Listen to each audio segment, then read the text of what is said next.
All right, mic check 1 2 1 2. Mic check 1 2 1 2. If anybody can hear me, push one in the chat.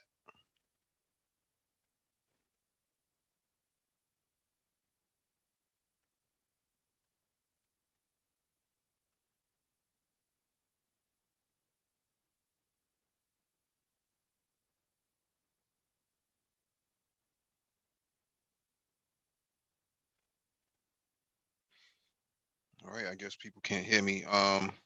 Let me see if I can make some adjustments to the volume. That's not it. Let's see. Oh, okay, straight. Dr. Phoenix, what's going on, bro? All right, now that you guys can hear me, welcome back to the Black Brain Trust. This is episode 279, Black Mentorship Mondays. Please hit the like button as you come in. Share the video if possible. Hit that notification bell so you get all the updates from the Black Brain Trust, including those on the community tab. As always,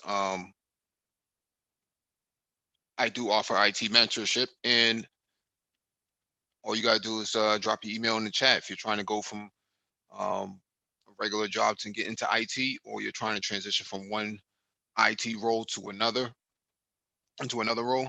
I can help you out with that as well. So, and actually, that's what tonight's discussion is about. Black Mentorship Monday. So this is going to be an ongoing series where we chop up game openly, and have these open discussions, because I think it's important that we have open discussions. I'm chilling, Dr. Phoenix, man. Just had a leg day workout. Um, hit about 5 sets of squats, um, some Romanian deadlifts, um, and some hip thrusters, as well as some calf raises. So yeah, my lower body's a little tight right now, man. But I'll make it through. I'll make it through. I'm sitting down now, so.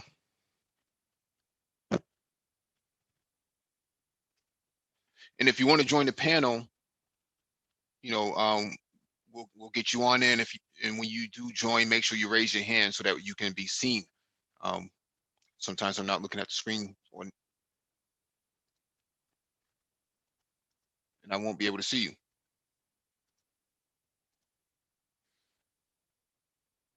And we have our first person to join the panel, my man Thai City.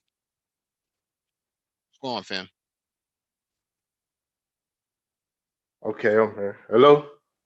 Yeah, what's going on, fam? Hey, what's going on, man? Oh, I'm chilling, man. Good, man. I'm good. um, I want to join the discussion, and I got a couple I got a couple points I want to see what's going on. Okay. I know, Um, I know you work with cars, but I wasn't sure if oh yeah. I'm a avid crypto investor too. Oh, okay, okay. Yeah, because I don't know if tonight's crypto. I know Lionel has a blockchain crypto study group that he runs. I know he was talking about that this morning. I'm not sure if you was on the email list for that. Oh, okay, Yeah, but you can ask. I mean, I'm pretty sure Lionel will probably join at some point. He'll probably be here after 9 o'clock. okay. Dr. Phoenix, did you not get the link? The email went out. Ty City just got on, so he got it.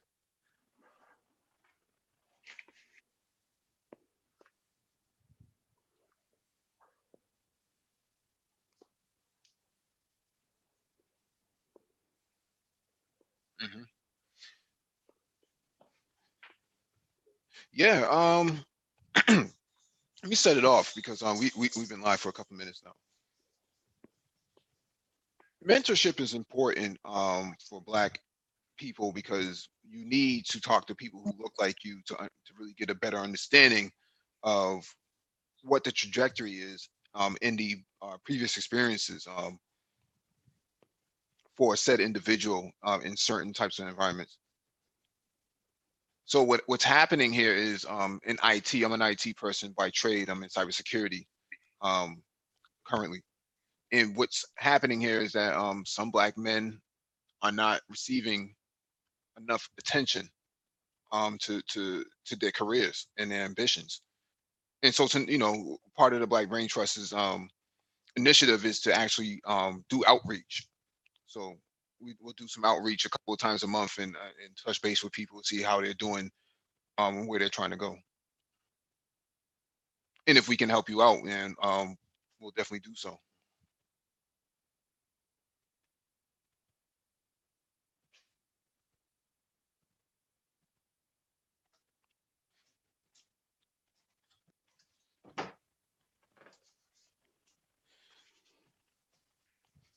Hello?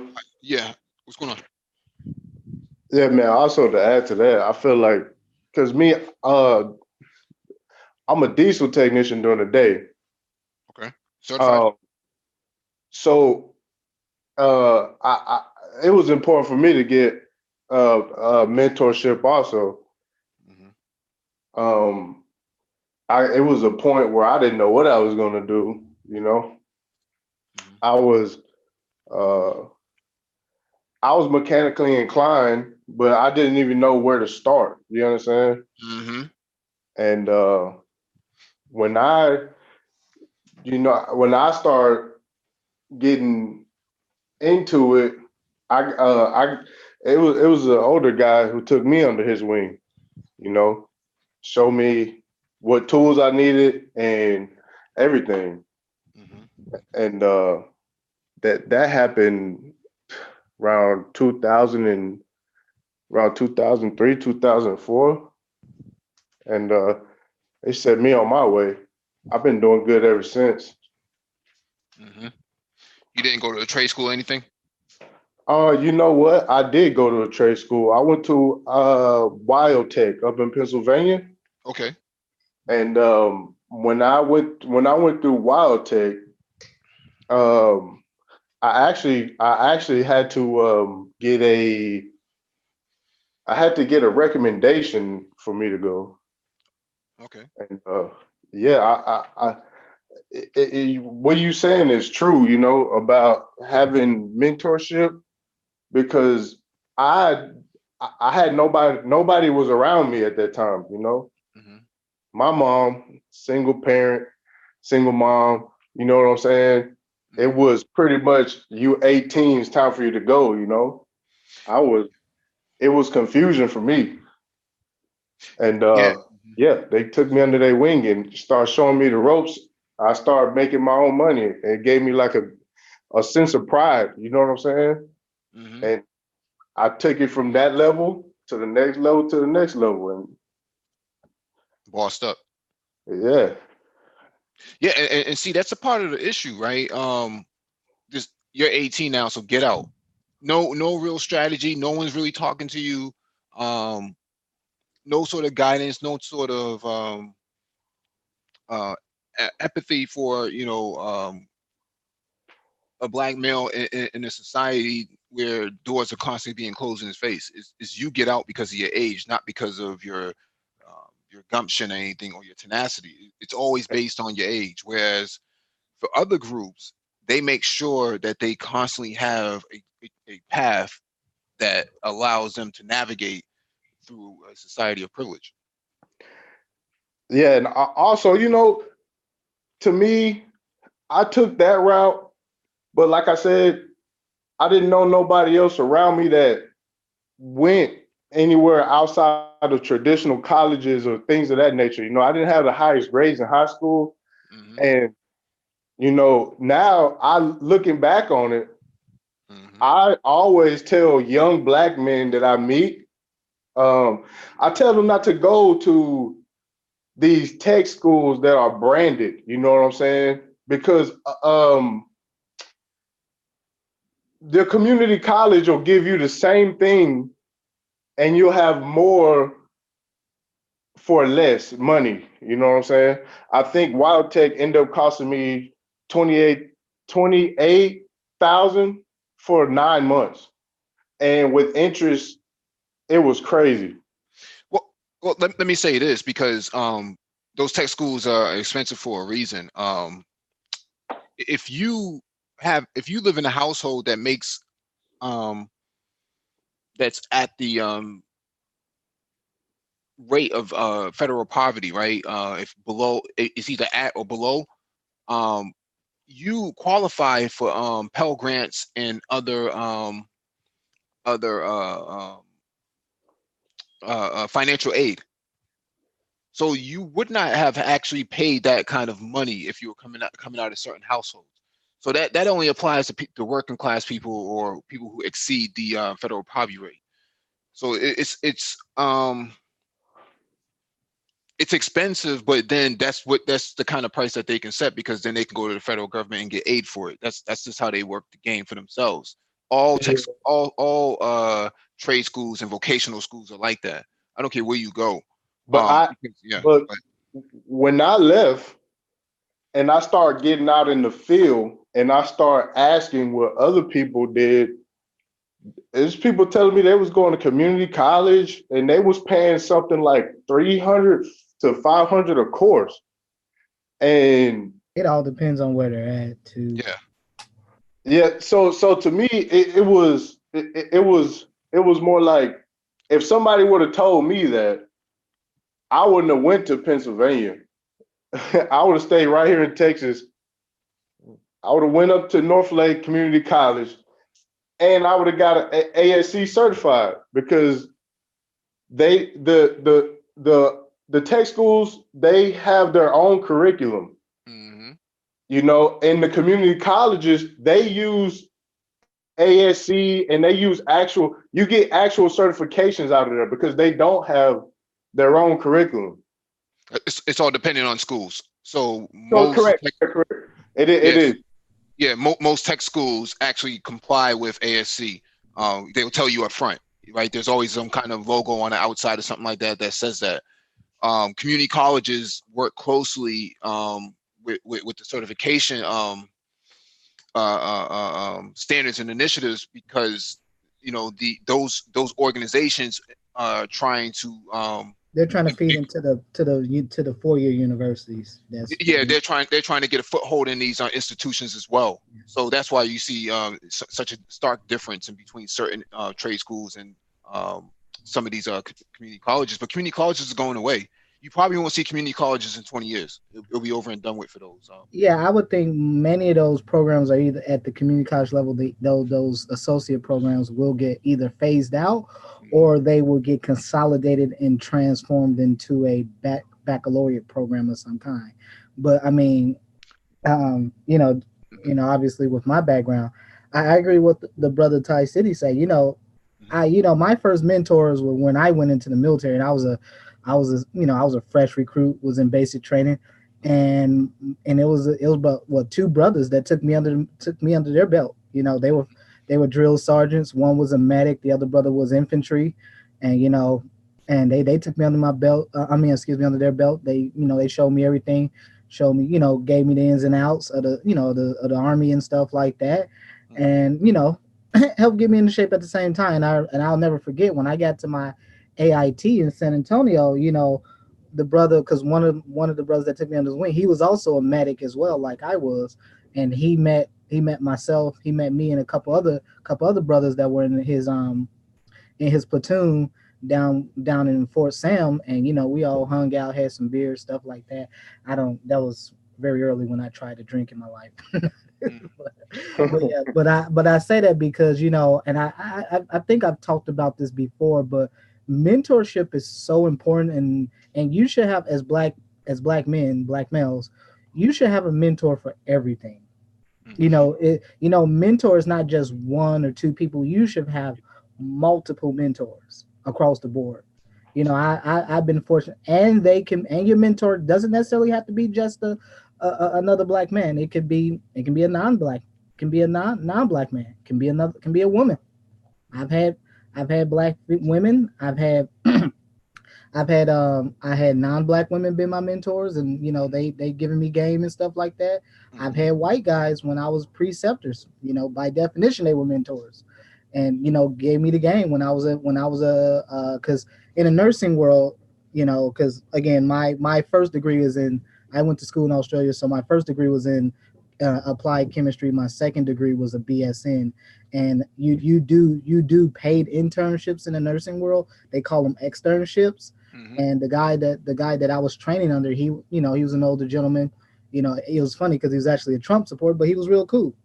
And but yeah, he showed me everything, gave me sort of the ropes, how the game, how the nursing world is, how things are, the hierarchy, and kind of showing me and telling me where the opportunities were at and stuff like that.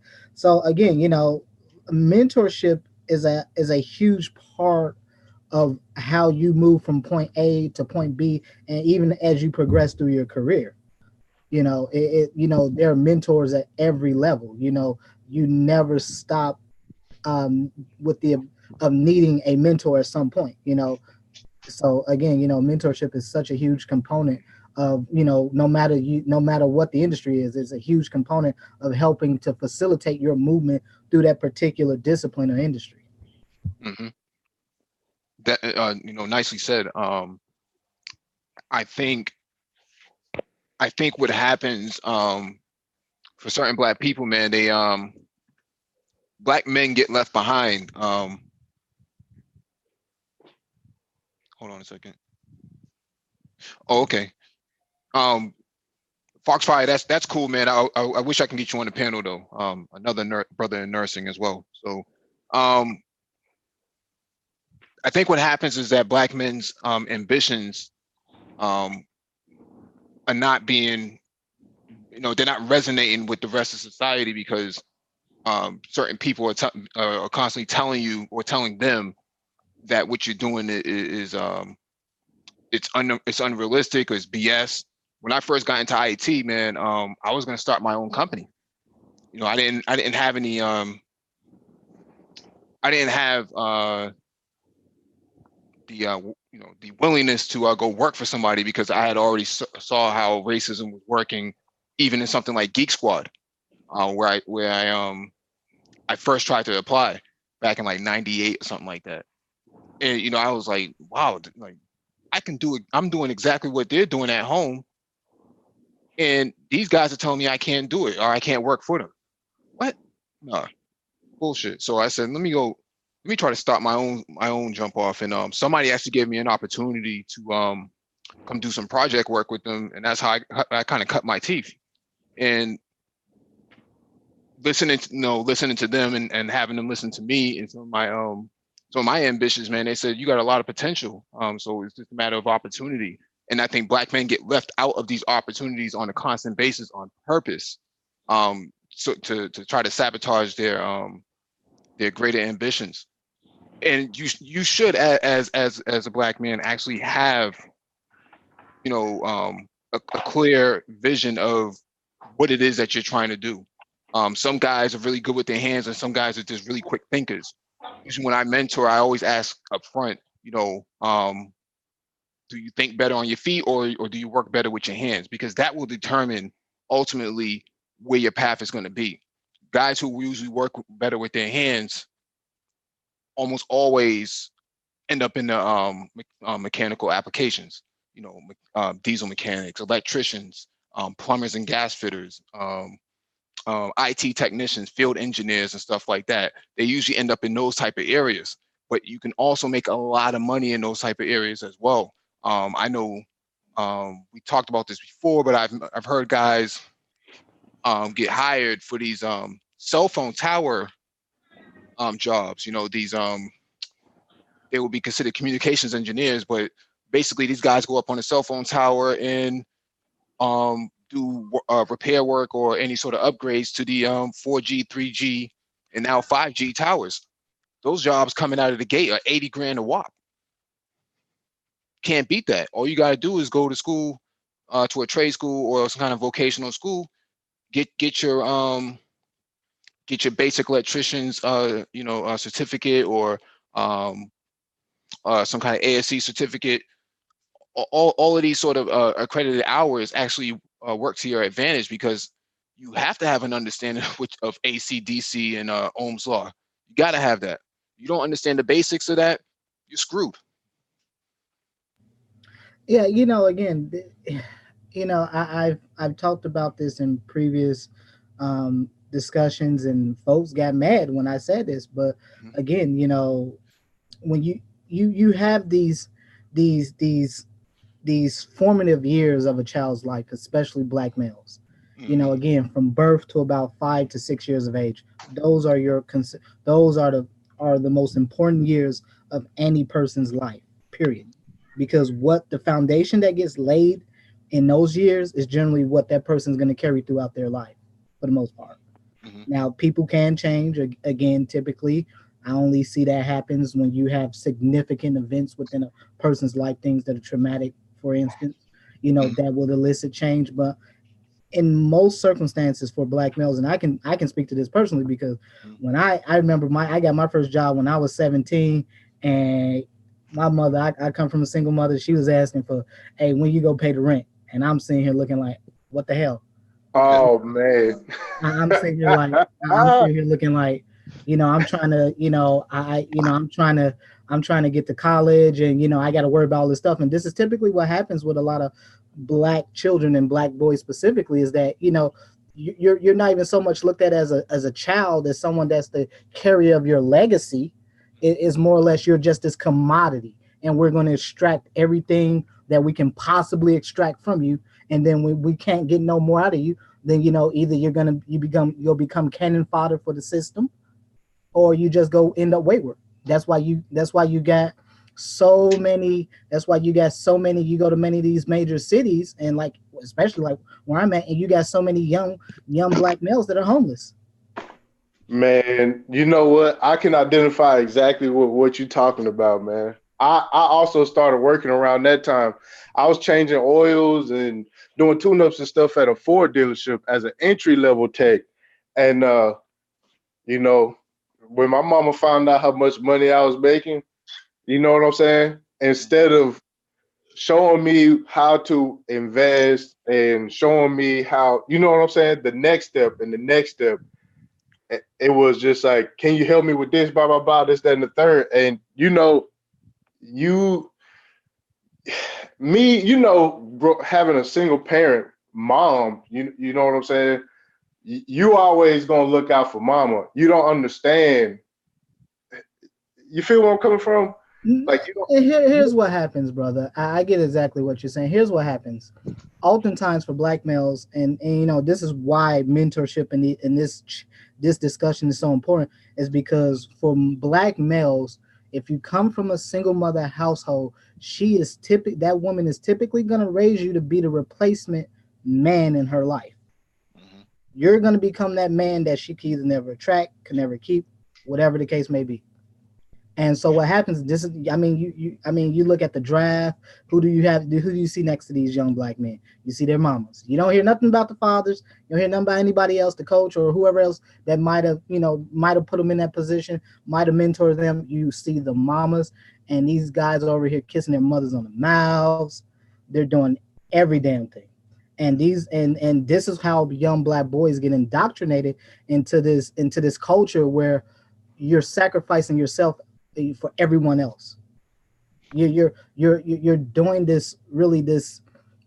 these things that have no return for you. There's no ROI in it for you.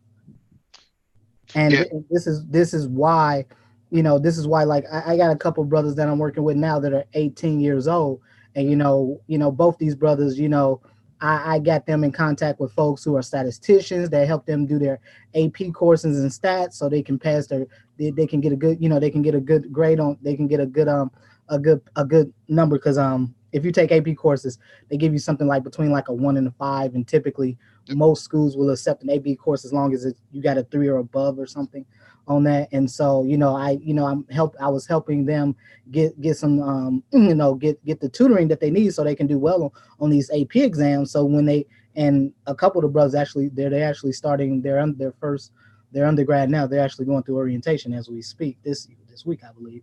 But anyhow, but the thing is that these two brothers got full scholarships, tuition paid, and I'm helping them navigate so that they can get into the nursing program. And I met these two brothers through an event that I was asked to speak at earlier this year. And you know, I gave my card out probably to, man, maybe about 30, 40, 30, 40 young brothers that were all between the ages of like uh 10 and I think the oldest one might have been about 19 or so. And yeah, those were the only two that contacted me. Man, that's awesome. You know, while we on the topic of mentorship, you know, not only just mentoring somebody, but every time I'll be out and, you know, a young guy see me in my work uniform, he'll ask me what I do for a living. I tell him, you know what I'm saying, how much he can potentially make, and I tell him how to get started.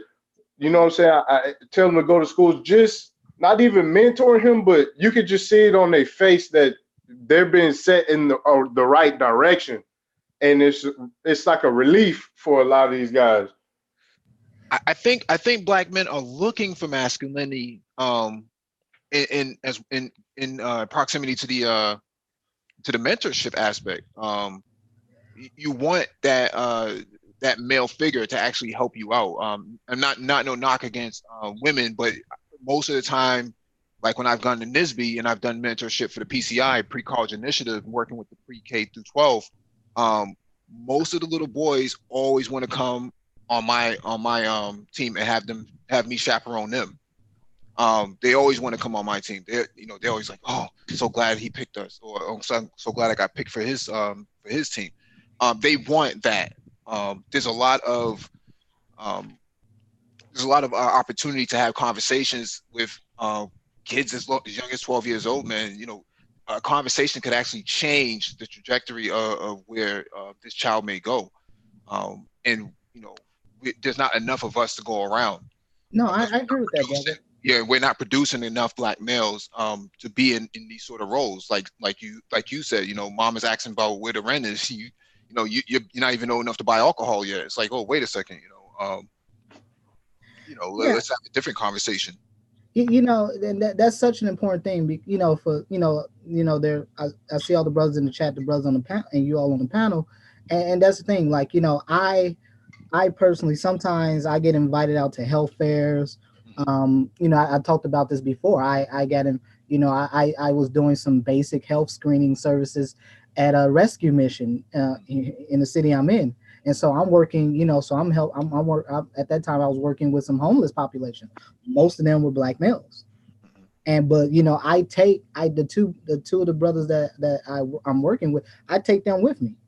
You know, I show them how to do some of the basic stuff, how to listen to, you know, for lung sounds, and you know, how to use a stethoscope, how to take a blood pressure, you know, really basic stuff that, you know, that are core skills that whether you're a nurse practitioner, a physician, a CRNA, PA, whatever the case may be, you need. And I teach these young brothers how to do that, you know. And you know, the program I went into, they gave us a nice little cool little white coat. So they get to see my little white coat or whatever, and they see my stethoscope and stuff like that. So yeah, you know, it's a great way where they can see what you're doing. You can show them what you're doing. They get to see it, and then you can facilitate some of those grown man conversations between an older gentleman and a younger male that a lot of times a lot of these younger males are craving. Yeah. Let me explain like how I got into IT, man. Deeper part of IT. I had did a lot of there's a lot of feedback on. I think it might be complex. I don't know if he's in the part or. Oh, my bad. I thought I was muted. Sorry about that. Yeah, pop the clutch, brother. Pop the clutch. I've always been a tech I'm person. on a scooter right now. I can imagine. I was always into electronics. So in the 80s, Radio Shack used to have something called one of these Tandy electronic kits. Yeah, I used to get those when I was a kid, man. yeah, man. Yeah. So I got those for Christmas, man, and I was playing with those, putting those together, man, and people were giving me hand-me-down Packard Bell computers with the 5 1/4 floppy disk, and then Windows 3.1, and then Windows 95. Then I got a Windows 98 computer, and it was game over for me, man. I put the basketball down, man, and picked up the laptop, and I haven't looked back since. So I got into computers that way from receiving a lot of hand-me-down stuff, tinkering with a lot of electronics. I was always into RC cars, so I was always dealing with electronics and the soldering of batteries and motors and stuff like that. So I always had that technological aptitude to deal with things on that scale. So once Windows 98 came out, that was around 97, 98. Built my own computer. Never bought a computer before. Went and got the parts from like Computer Warehouse. There was a magazine. Some of you guys might remember, a big thick magazine you used to be able to buy. It used to be like the Bible for computer shopper. Yeah, Computer Shopper. That's what it was. Oh yeah, I remember that. Yeah, I Yep. Yep. I got one of those back in the day, man, and went and picked out my own parts and put my own computer together. And used to game online as well. And then I kind of became very sharp with figuring out how to remove viruses and how to load up Linux and different operating systems at the same time, and decided that I can do this for money. And I ran into a brother who worked for Oracle at the time, because Oracle DBAs, database administrators, were making buku bucks back then. You can make 6 figures entry level. And he put me onto some game, and I met another brother. I heard that about the Oracle folks, because you're not the first brother I've heard on YouTube that said that. There's another brother, his name is Sub-Zero3639. Yep. That's how he said he got into tech. He did an interview over on O'Shea's channel, and he said that's how he got into tech. He had met a brother back in the day that that was an Oracle DBA that was pulling up with like new rides every few Oh yeah, man. Yeah, man. Oracle DBAs back then, because you either had Oracle DBA or Oracle database, or you had Microsoft SQL. Most people were going for Oracle because of the relational database architecture. So this brother, I saw what he was doing, man. I said, I got to figure out how to get into this. But he was at a higher level. The guy at Lucent, the brother at Lucent, he was a network engineer, and looking at stuff on the stuff he was doing, was real direct for me. So taking all of their thoughts and mentorship into consideration, I got deeper into IT. I ended up going to trade school. And then from trade school, I went to a junior college, and then a full scale college, and then went and did my master's. So I say all that to say this, that had I not ran into them brothers, I don't even know what I'd be doing right now, because I really did not have the ambition to do anything else outside of tech. And all it took was one opportunity for me to cut my teeth at a couple of these organizations, and I've been on since then. I haven't really had too many days of unemployment, or too many quarters of unemployment. I've been constantly steady in IT for the last maybe 12 or 15 years now, since 2004. Yeah, Okay, look. Go ahead, brother. I'm sorry. Go ahead. Okay, going back to what y'all was saying earlier, I think that the pattern that I see repeating here is that at a young age in the Black community, young Black boys harvesting a lot of these talents and like things that you can harness, you know what I'm saying, and you can expand upon if there's somebody around you to incubate it, you know what I'm saying? Because I became mechanically inclined at a very young age, you know what I'm saying? I was very competent with tools, machinery, things of that nature at an early age. We had the go-karts and the. That's my son. I'm a single dad. You're all good. That's my son. Good. So at an early age, you know what I'm saying? If I had the people paying attention to me the way, you know what I'm saying, like a child in a better environment, my outcome probably could have been a whole lot different. You know what I'm saying? Mm-hmm. I feel like even when you see certain people like certain athletes and things, people gravitate towards that stuff way more than a kid that's into the sciences. You know what I'm saying? Mm-hmm. And I think that we have to do a better job at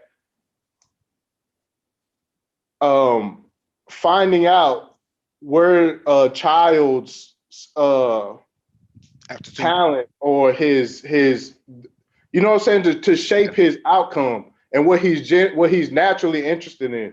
Yeah, And That's what we do. That's what we do at NISB. So that's a part of the whole PCI process.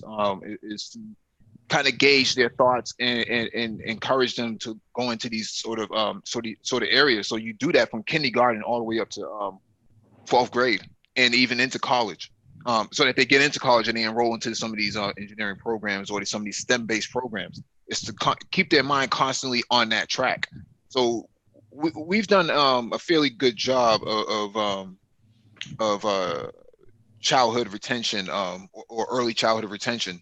I know that Black Girls Code kind of does the same exact thing, and they get a lot of funding for it. So I think that it's just a matter of us as adults actually going out there and doing the search and rescue operations of who's still alive. I mean, if you don't get them by at least 7, 8, 9 years old, man, it's almost game over, man. I would say you need to hit them younger than that, man. I mean, I cannot stress to you, brother, just how many schools I walked into that are not where most of the student body population isn't Black, and I'm seeing kindergartens, first graders, second graders, man, they're doing stuff with biology. I mean, they got all kinds of stuff they're going on. It makes me think back in the day. I mean, you kind of brought up some memories going to Radio Shack. My first love was actually electrical engineering. I used to, too. Yeah, I used to enter into the science fair when I was in first grade and on up to about fifth grade, and I did my initial project was with series and parallel circuits. And I just kind of every year I just kind of added on to it and did new things with it. But I remember I had went regional and stuff like that a few years. But it was one of those things where if you do have to identify that aptitude early, and it has to be cultivated. And you know what? My son will be 3 years old in September, right? Mm-hmm. At the age of 2, he already knew his alphabet, his numbers, colors, and shapes. He's not even 3 years old, and he's already adding numbers together. And that goes to something I was talking about a few days ago. This is the problem. What you just did right there was exactly the question that I posed, and people got pissed off with what I said. Because you talked about your 2-year-old son knows how to count, knows his alphabet. Those formative years is certainly the responsibility of the parent. Yes. So what I'm saying is, in order for me to step him into the next level, he has to go through pre-K 3, but he's not eligible for pre-K 3 because I make too much for him to test into. I'm pretty sure he'll test right into second grade. Have you thought about getting into a Montessori school? I was just about to ask that. Yeah, here locally, I looked at a few options, but like I said, as soon as he turns 3, then you know what I'm saying, they'll be able to. They won't even assess him right now. I'll tell you like this: if he is where he is right now, bro, I implore you, put him in a Montessori school. Yeah, find one. But look up if there's one close by. Typically there are. Usually there's Montessori schools all around in major cities. Yeah. Tyler, you're in Houston? I'm in Dallas. Oh, yeah. Dallas. Okay. Yeah, you should be able to find some easily. Bro, yeah. Like don't even waste your time with the BS, because all they're gonna do is they're gonna turbocharge that aptitude that you just noted to us. That's all they're gonna do. They're just gonna make it that much more robust. And I'll tell you right now, by the time he's 6 or 7, shit, sky's the limit, bro. Yeah, but I agree with that. This is, I will wholesale agree with that. I mean, this is one of the things that, that I try to talk about. Again, I get a lot of pushback, but this is about giving your children every advantage that they're going to need to be able to be successful in this world. And as black as black men, and those of us that are fathers, and especially those of us that have sons, this is our duty. You owe this to them.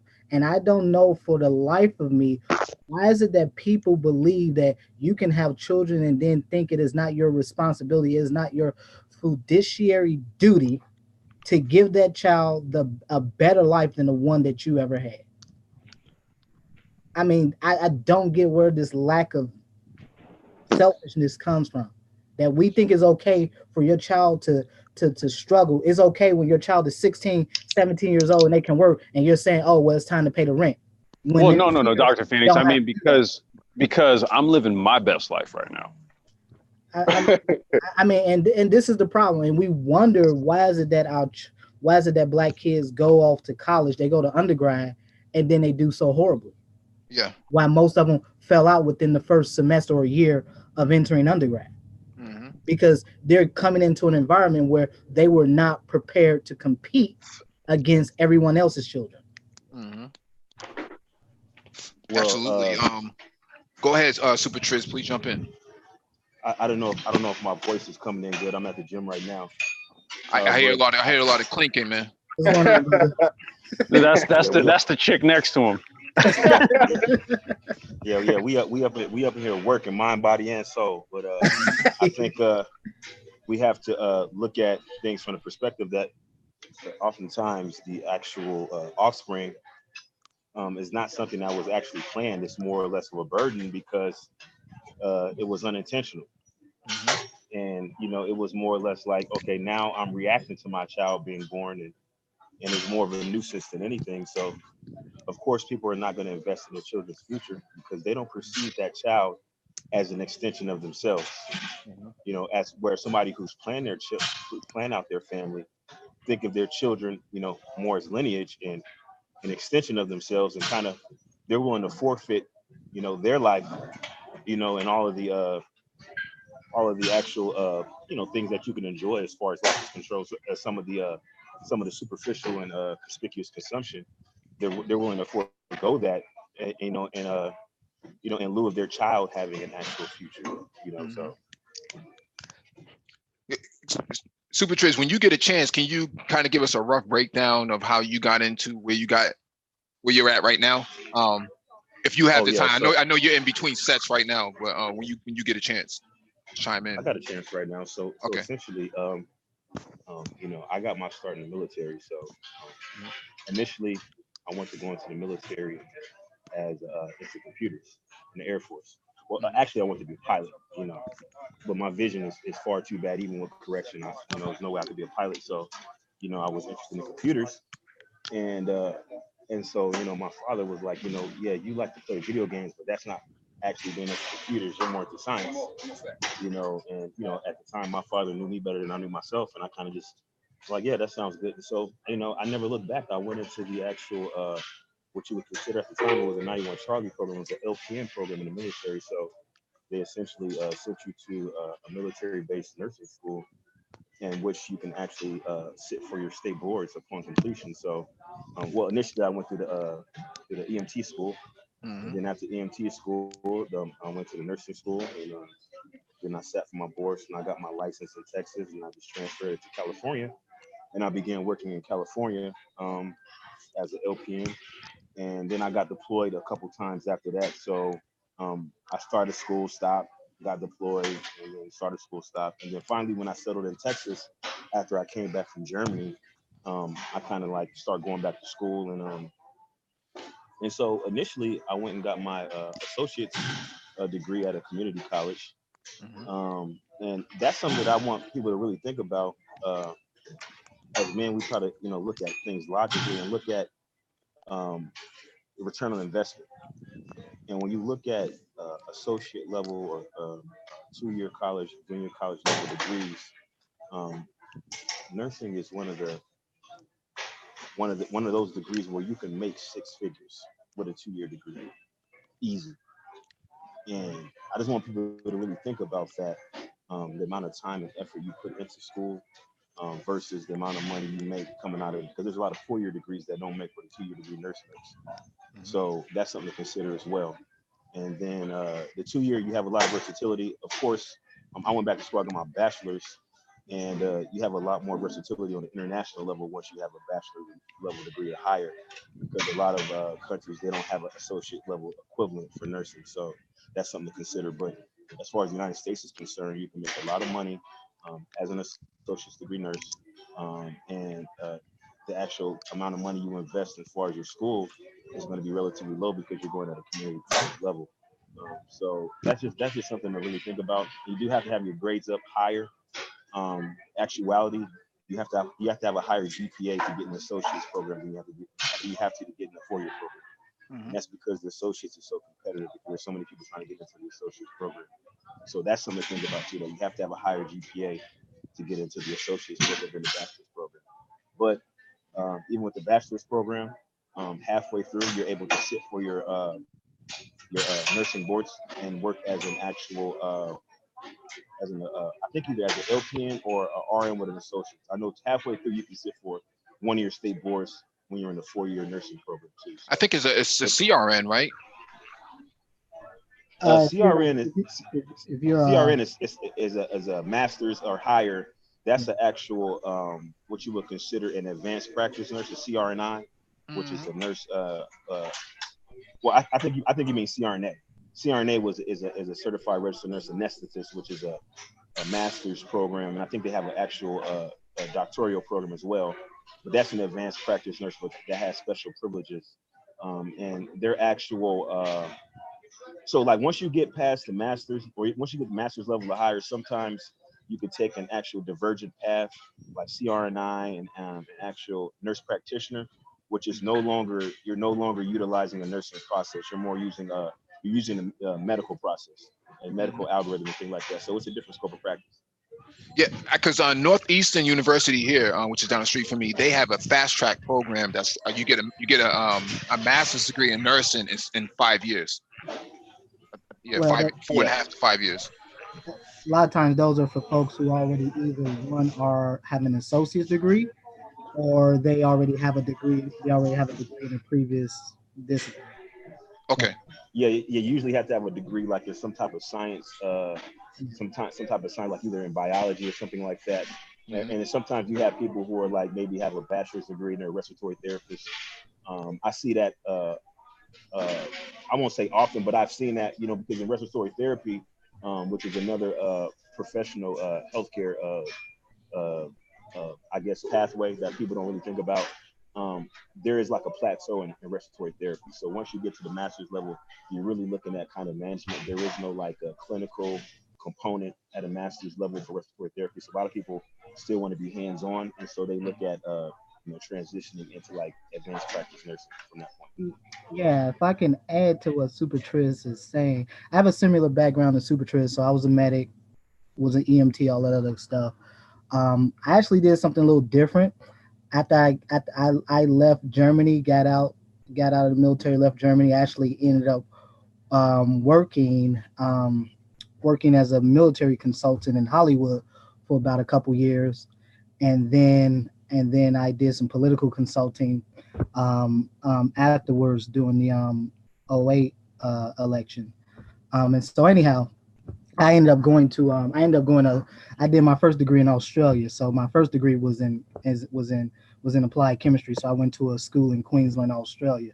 For any of the brothers that in the chat that are military, if you go to the VA's website, there's a website you can go to where you can see your GI Bill, and there's like a list of like hundreds of schools that they will use that your GI Bill will pay for you to go to, and a lot of them are not stateside. Many of them are in countries like Australia. I met a lot of brothers that were veterans when I was in Australia that were, the military was paying for them to go to school. Germany is another big spot. A lot of folks go to school in England. So, I mean, there's a lot of different spots across the world where you can go to school in the military. The GI Bill will totally pay for it. And so, yeah, I actually met a guy. It was a brother. He was from Chicago. But he had this Australian accent because, he grew up in Chicago, but he met this Australian woman. They got married. He moved to Australia, but he was like the VA liaison for this school in Australia. And, Him and I talked. A few months later, I was at school in Australia. But prior to that, I had done all my general ed at a community college. And I would recommend to any of the brothers in the chat or anyone that might listen to this, afterwards, do all of your gen ed at a community college. It will Yep. save you tens of thousands of dollars. Yeah. Yeah. I cannot stress. It took me about 2.5 years because I did pretty much a pre-med track. So I took all the sciences and all that stuff. But yeah, I totally recommend the brothers do your general ed at a community college, and then that way, especially if you don't know what you want to do, so you're not messing around 4 years school and going into debt. Because trust me, I know a lot of nurses at BSNs, but they're sitting on like 90 G's in debt because nursing might have been a second degree because their first degree was worthless, and Mhm. so they did that way. And to also I, talk about the advanced practice specialties, I know a brother. He's a little younger than me, but he actually has his DNP, and he went to University of Wisconsin Madison. But he's an adult geriatric nurse practitioner. But yeah, I was What's actually it? just What's a DMP? If you can kind of tell us what so it's called a doctor. FMP and the DLP is. Yeah. What the brother Supertris was hinting at earlier was that he was talking about the advanced practice specialties. So you have your RN. So your RN are basically your folks either with an ADN or BSN. They take the NCLEX, they get licensed, become an RN. But if you want to move beyond that point, you typically you can do a master's program, and so those master's program let you specialize either as a nurse informaticist, CRNAs, or nurse midwife, or some of the NP specialties like family nurse practitioner, pediatric nurse practitioner, and such like that. But over the last decade or so, there's been a push to push those master's programs to doctoral programs. And so what's happening is that instead of them being just the a master's program, they're now becoming doctoral programs. And if I remember correctly, all the nurse practitioner programs will be doctoral programs by 2023, I think. I want to say 2023 or maybe 2022. If you're a CRNA, all the CRNA programs are mandated to be doctoral programs by by 2025. So unlike a lot of other disciplines where you go do a master's degree, it might be like maybe 18 months or maybe a year or so. In nursing, if you did a master's in nursing, it's almost 3 years. Some of them might even be 3 years depending on what you do. But if you do a DNP is like, I would kind of call it the equivalent, kind of, maybe if you went to med school, because it's kind of like it's like 4 years. A DNP would be about 3.5, 4 years, depending on what you do. And typically you do like a capstone or something like that. And so, yeah, so that's kind of just to kind of fill in what the brother Super Trez was saying. So, I mean, there's a lot of things you can do in nursing. I mean, nursing is a wide open field, and he said something really important. Nursing is one of the few fields that you can still get into now at the associate's level. Although I will say this about associate degree programs and those who do have the associate degree, unless you have a significant amount of experience and you've been one for a while, it's going to be almost impossible to find a job these days as an associate degree nurse coming out of program. As an associate degree nurse, like a lot of times, what you have to do is you have to go into a nursing home and actually build up your experience there. And I know a lot of people don't want to do that. It's a stepping stone, but I guarantee you'll appreciate the next job you get after the nursing home if you go to a nursing home first. Yeah, no, I would agree with that. The BSN. Unfortunately, nursing has been kind of slow to really mandate the BSN as the entry to practice, but the industry is doing it. So basically, the problem with the at the hospital I'm at, they were trying to go for magnet status, but the issue with nursing is that nursing education, the pay pales in comparison to what you can make, if you work in an actual acute care facility. Yeah. And so, or then like some of the other realms of nursing, such as like if you work in like a Botox kind of aesthetic clinic where you're doing Botox injections. I mean, they're making like $150,000 a year. can do that working 8 hour shifts 4 days a week. So the money that you make teaching, it's so little that nobody wants to go into teaching. And this is the problem with trying to get the transition into doctoral programs for advanced practice nursing, is because it's just there's not enough supply of qualified instructors. And so that's part of the holdup. And I think because actually I think the transition into doctoral program was supposed to have been completed by 2015. Yeah, that's You true. know, and of course that never happened, and they keep pushing out the actual deadline. And even now there's still new programs that are popping up at a master's level. These are new programs. So I mean, it just really difficult when you have nobody wanting to teach. Yeah, Um, and healthcare is just one of these disciplines, man. Whether it's nursing or medicine or PA or whatever, it really is one of these disciplines where you really having a mentor and multiple mentors at that is really important. I have multiple mentors. Some that are, they're nurse scientists. They do research at the NIH. They do research with the NINR, which is the National Institute of Nursing Research. I have mentors that are physicians. So I mean, again, healthcare is really important, especially if you're in the field of if you're in healthcare, for you to have mentors, because it's one of those things that can kind of make or break you, man. Because what you make as a nurse or a physician or whatever the case might be is so dependent on where you work, and very dependent on what part of the country you're in, what state you're in, what your specialty is. You can have folks that might be making 70 grand, and I've met nurses that are like urgent care nurse practitioners that are making like 250 grand. It's kind of all over the place. So having a mentor is really important in that regard. And then you have to be willing to learn, because healthcare is dynamic. Healthcare is a evidence-based practice model. So what that means is that there's constant research. You talked about the Nursing Institute for research, and then you have the medical equivalent. They have a lot of college-based medical institutions. They're constantly doing research, and they're basically evaluating current methods, current methodology, and they have to make adjustments. So you have a lot of people who have been in the field for a long time, whether it be nursing, respiratory therapy, or medicine, and they're adamant to change.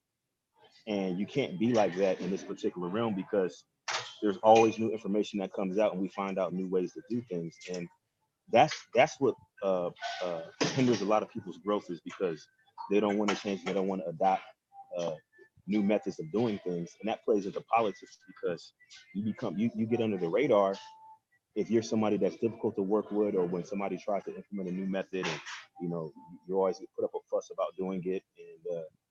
And so those people are the people who really don't progress in the field. And you see a lot of people who what you consider old timers, who these are the ones that are in kind of like dead end positions, and they're not making a whole lot of money. And they really kind of missed the dropped the ball and missed their mark, because they didn't take advantage of the opportunities just based on stubbornness. And so, like me, like when I came to Seattle, I did an entirely different field. I was in charge of a telemetry unit. Before that, I was an assistant director of a nursing home, and then I came to Seattle to do specialized in vascular access. Never had done vascular access specialty before, and I had the opportunity. I said, "Yeah, I can do it." Yeah, that's And I that's came actually pretty through, and I cool. and I just did it. And then now I'm about to transition. I'm looking into getting into critical care in Las Vegas. So it's like like any challenge that's ahead of me, I'm willing to take it on, because this is how, like, especially moving forward, the more the more security you have, because even as a hands-on healthcare, a lot of us think that our jobs are immune to automation, and I'm a firm believer that nobody is immune to automation. So you have to have that mentality where, what, I'm gonna adapt and change, like technology. I could use an ultrasound to place like, no problem. So I could use a infrared machine to put in IVs.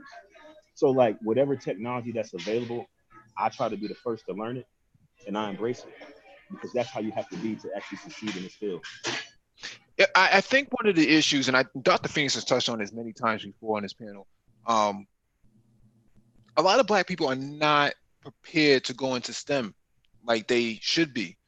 And somebody's telling them to enroll into college, whether it's their guidance counselor or some person at the church, and then they get there, and like Dr. Phoenix talked about before, that first semester is make or break. And I've seen this myself. I've seen guys come in, they know how to work Facebook really good, they know how to work YouTube really good, but when it comes down to the actual application of information technology, they are a fish out of water, man. They have no idea what they're doing. They just weren't prepared for calculus. They weren't prepared for other math classes, and so they get left behind. And it's a shame. And then you have the other guys who walk around with their Dragon Ball Z pants and their snakeskin Jordans, who ain't really thinking about the future. There's only so much, man. I took a guy from the streets, man, try to help a street brother out, man, and he was on campus, and he wanted to be the too cool for school type of cat, man. We were running Cisco study groups on the weekend. This is back when CCNAs were big, back in like 06, 07. And we had an African brother who was doing the who was leading off the study group, and he, African brother doesn't curse, man, so you got to be mindful about what you say around him. And he's, he said a few things that he wasn't supposed to say, and pulled him outside and said, I don't think you really want to be here. And he's like, well, I'm just playing around, just joking around. This isn't the place for joking, fam. People are spending big bucks to go here, and there's a lot of people who can't get in here because people like you are occupying their seat. So they had to kick this brother out of the program. He's on the outside, protesting, but at the same time, you had your opportunity. You were around, the educated brothers, and you screwed your one opportunity up. Can't complain about that. Can't blame the mayonnaise man over that.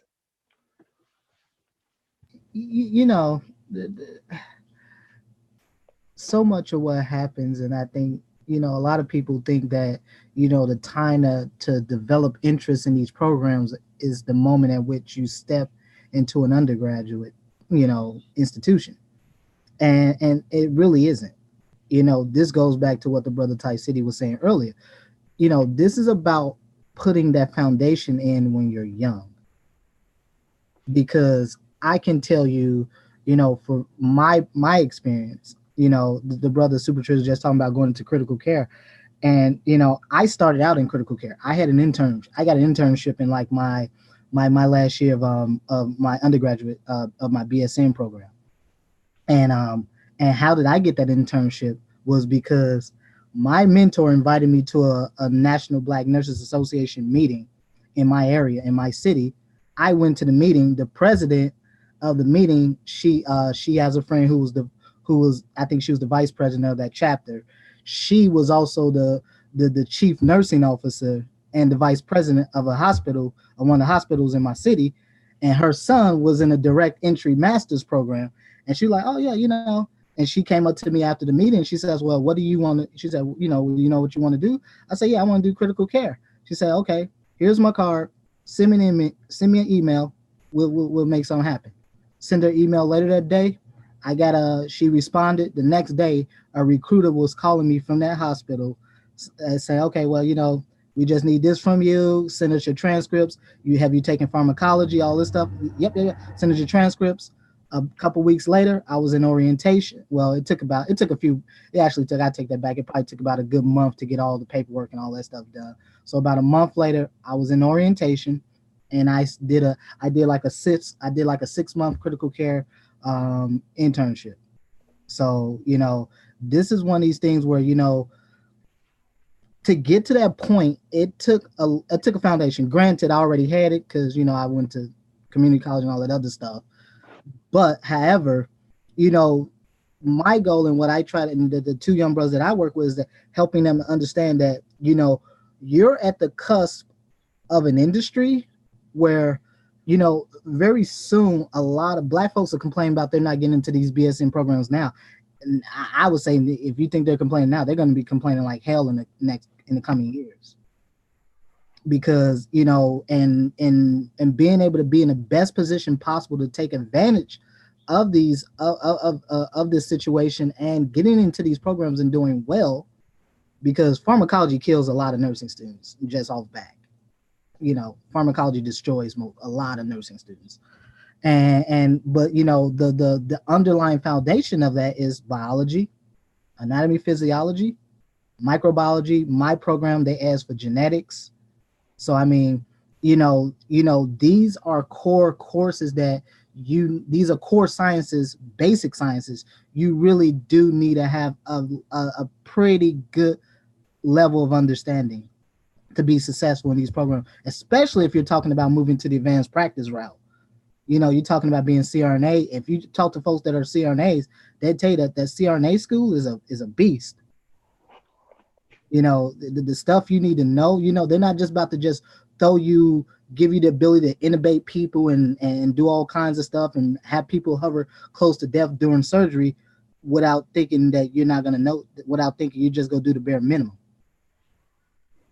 You know, I mean, I cannot stress enough that, you know, that the core of what needs to happen for, you know, for Black males specifically, since, you know, this is mostly Black males in this arena here, that, you know, being able to master the basic sciences is so important. I cannot stress how important it is. Also, I wanna kind of piggyback off of that and say that, you know, in school there's some courses that I don't really believe are really directly advantageous to your practice, you know, within the healthcare continuum. But they all have a common denominator of requiring a certain level of focus to complete successfully. Once you actually get into your particular field of occupation, you're going to find that there's a certain prerequisite for focus and concentration. And for instance, he brought up CRNA. You have to be focused. You know, it's a very tedious and very monotonous. It's well-paying occupation, but it's very tedious and monotonous. There are times when, you know, the excitement level can ramp up because the patient is crashing, but a lot of times it's just tediousness and monotony. And you have to maintain a certain level of focus for these, you know, 8-9 hour long surgeries.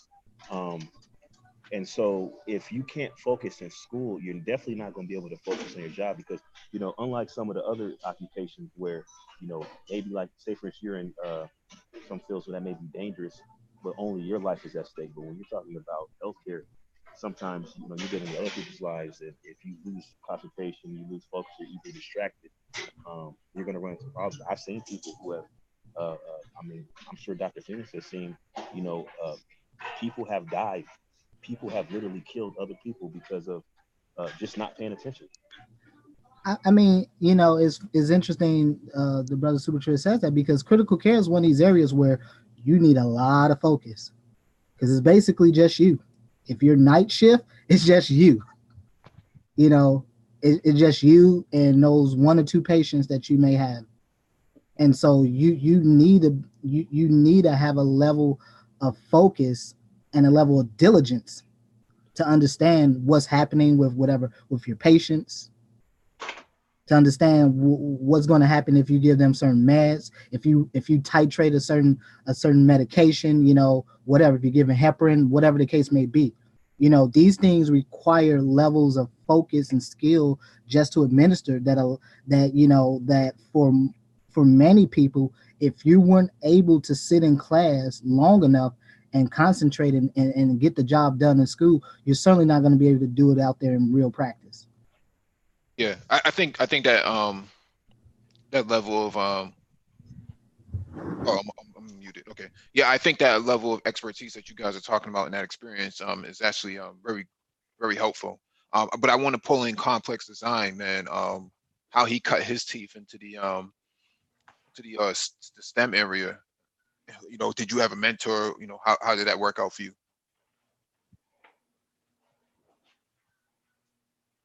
I think he might. Can you guys hear me okay? Because everybody sounds no, your sound is really jacked up. Can Yeah, you? you're a bit choppy, brother. Yeah, can you move Okay. closer? All right, I'm gonna log off and I'm gonna log back on. All right, all right. Let's go to let's go to Nagone. Um,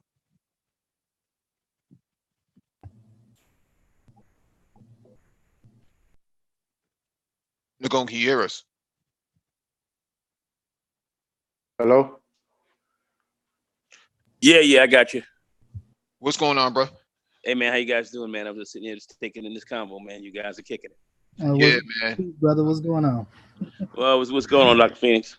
Yeah, can you touch on how you cut your teeth after at least Yeah, Syracuse, man. I know you're an Orange man, right? you know it. Yeah, man. So you talk about your experience and how you got into Yes, any mentors you had? certainly. Yeah. In fact, had one kid I was coming up with. He was actually older than me, but he was a pretty sharp kid. Jeffrey Hamilton, very, very, very sharp guy, exceedingly good in math. And he had math, science skills, and he became an engineer as well, electrical engineer. And I was going into a biology. I was a biology major going into looking at pre-med. So I definitely was going into a STEM, in a direction towards STEM. So I took all those base courses. I took physics and chemistry and all that, calculus, pre-calculus, all in high school. And then I had to deal with it in college. But this one brother, Bob Hamilton, he was very much a brother in the conscious community. Very close to my parents, and my parents, they were big in the conscious community, very, very, back in the '60s and so forth, and Black Power movement and all that, and he was out of that. But his son, who was a couple of years older, and his daughter, who went to Syracuse. That's the reason why I went to Syracuse, because of her. And when I went in, she was just coming out. But he was super in math, and I remember I was having some issues in math, and I really wanted to get with it. And Jeffrey, he was a big, tall kid, kind of lanky, but very brilliant, and he kind of got me up on the math game, and really helped me out a lot. And he was somebody who I could look up to, but he was really strong in the math and sciences. And as coming up as a kid, I always had my parents. I had to say that they were my first real mentors, because my mom and dad, especially my mom, she was always promoting us to have mini zoos. We had stuff in the house, and we had animals and turtles and all that kind of stuff. So she was really, really big with that. So I had a big interest in all that coming up. So your parents were, it started with them, and then other people who were, kind of your contemporaries who were in school at kind of the same time you were. Maybe they'd be a grade or two, or maybe three ahead of you. Those were the ones who were getting straight A's and killing it. Those were the ones who kind of helped you kind of get through. And that's kind of Jeffrey Hamilton. This guy was brilliant. So he was really good in math, and he was helping me out a lot. And I still remember doing something, if you want to figure out kind of there was something called completing the square. I don't know if you guys know what that is. Does anybody know what completing the square? Yes, I know what it is. Very popular thing they like to teach in algebra. Yeah, so I had to, we had to do that, if you're doing algebraic functions, and getting to it's almost like being able to figure out a derivative almost from there without using the change in y with the change in x before. But really, that's kind of how you kind of started to work that in kind of pre-calculus with completing the square and all that. So I remember he was really good showing me that, and it's helped me through the college algebra course I had in high school. And he was come back from school, and he was just a brilliant guy, and he helped me out. But ultimately, I did have an Indian girl help me out when I went to college in calculus. She had a big forehead and all that, but she was brilliant. So I was like, maybe these big-headed people do. Maybe there's something to it, because Jeff had a big head too. So, but really, Jeffrey was really a great mentor of mine. I thought he was about 4 years older than me, so he was maybe 5 years older, but he was just tall kid, good athlete, and all that, but exceedingly brilliant in the sciences, and we all looked up to him. So I had to say that. But initially, my parents. Father was very good at math as well. My mother really had a great science interest, even though she wasn't a math whiz, but really got us into, the whole biology thing and learning about animals and all that kind of stuff. She very much promoted that when we came up. So it was quite a few people, but I think most of your earliest learning about what's going on happens happens either with your parents or maybe a grandparent. Like I look at my my grandson. I've got him already hooked up and pretty math. He's brilliant. This kid is brilliant. If you see my avatar, the little guy with the glasses on, Tim, he's older now, but man, this kid is ridiculous in math. I mean, he's got that math gene, as I like to say, and very good. Understanding calculus. He's almost 9 years old, understands it pretty well. Understands the derivatives and definitely knows y equals mx plus b, and and how to use kind of derivative to kind of figure out the instantaneous rate of change of a function on a on a graph. He's up on this stuff. These kids pick this up real early if you expose them. So I don't want to get on math, get on the math stuff and I'm trying to be pedantic here. Hey, your like I understand that my son is going to surpass my learning capabilities with the tools and resources that I'm going to supply him. You know what I'm saying? Mm-hmm. I'm not threatened by that, or I don't feel like I don't feel like I'm not. You know what I'm saying? Like I'm not threatened by that. Like why would you be threatened by that? You shouldn't be, man. You shouldn't be. There's a lot of cats out there who are, man. No, what I'm saying I mean, those are ignorant people. But I'm saying as far as, but that's what I'm saying. Like I'm not. You know what I'm saying? But it's a lot of people that are. Yeah, I mean that's ignorance, and it's we see it all around. But if you're really looking for your kids should be sharper than you. If you're doing the right thing, they should exactly. And there's a lot more information out there. And we talk about this whole online game, man. We did not have the stuff, man. I did not have the stuff that's out here right now that could get you so butter laid so easily. I mean, oh my gosh, it's just a lot of stuff out here.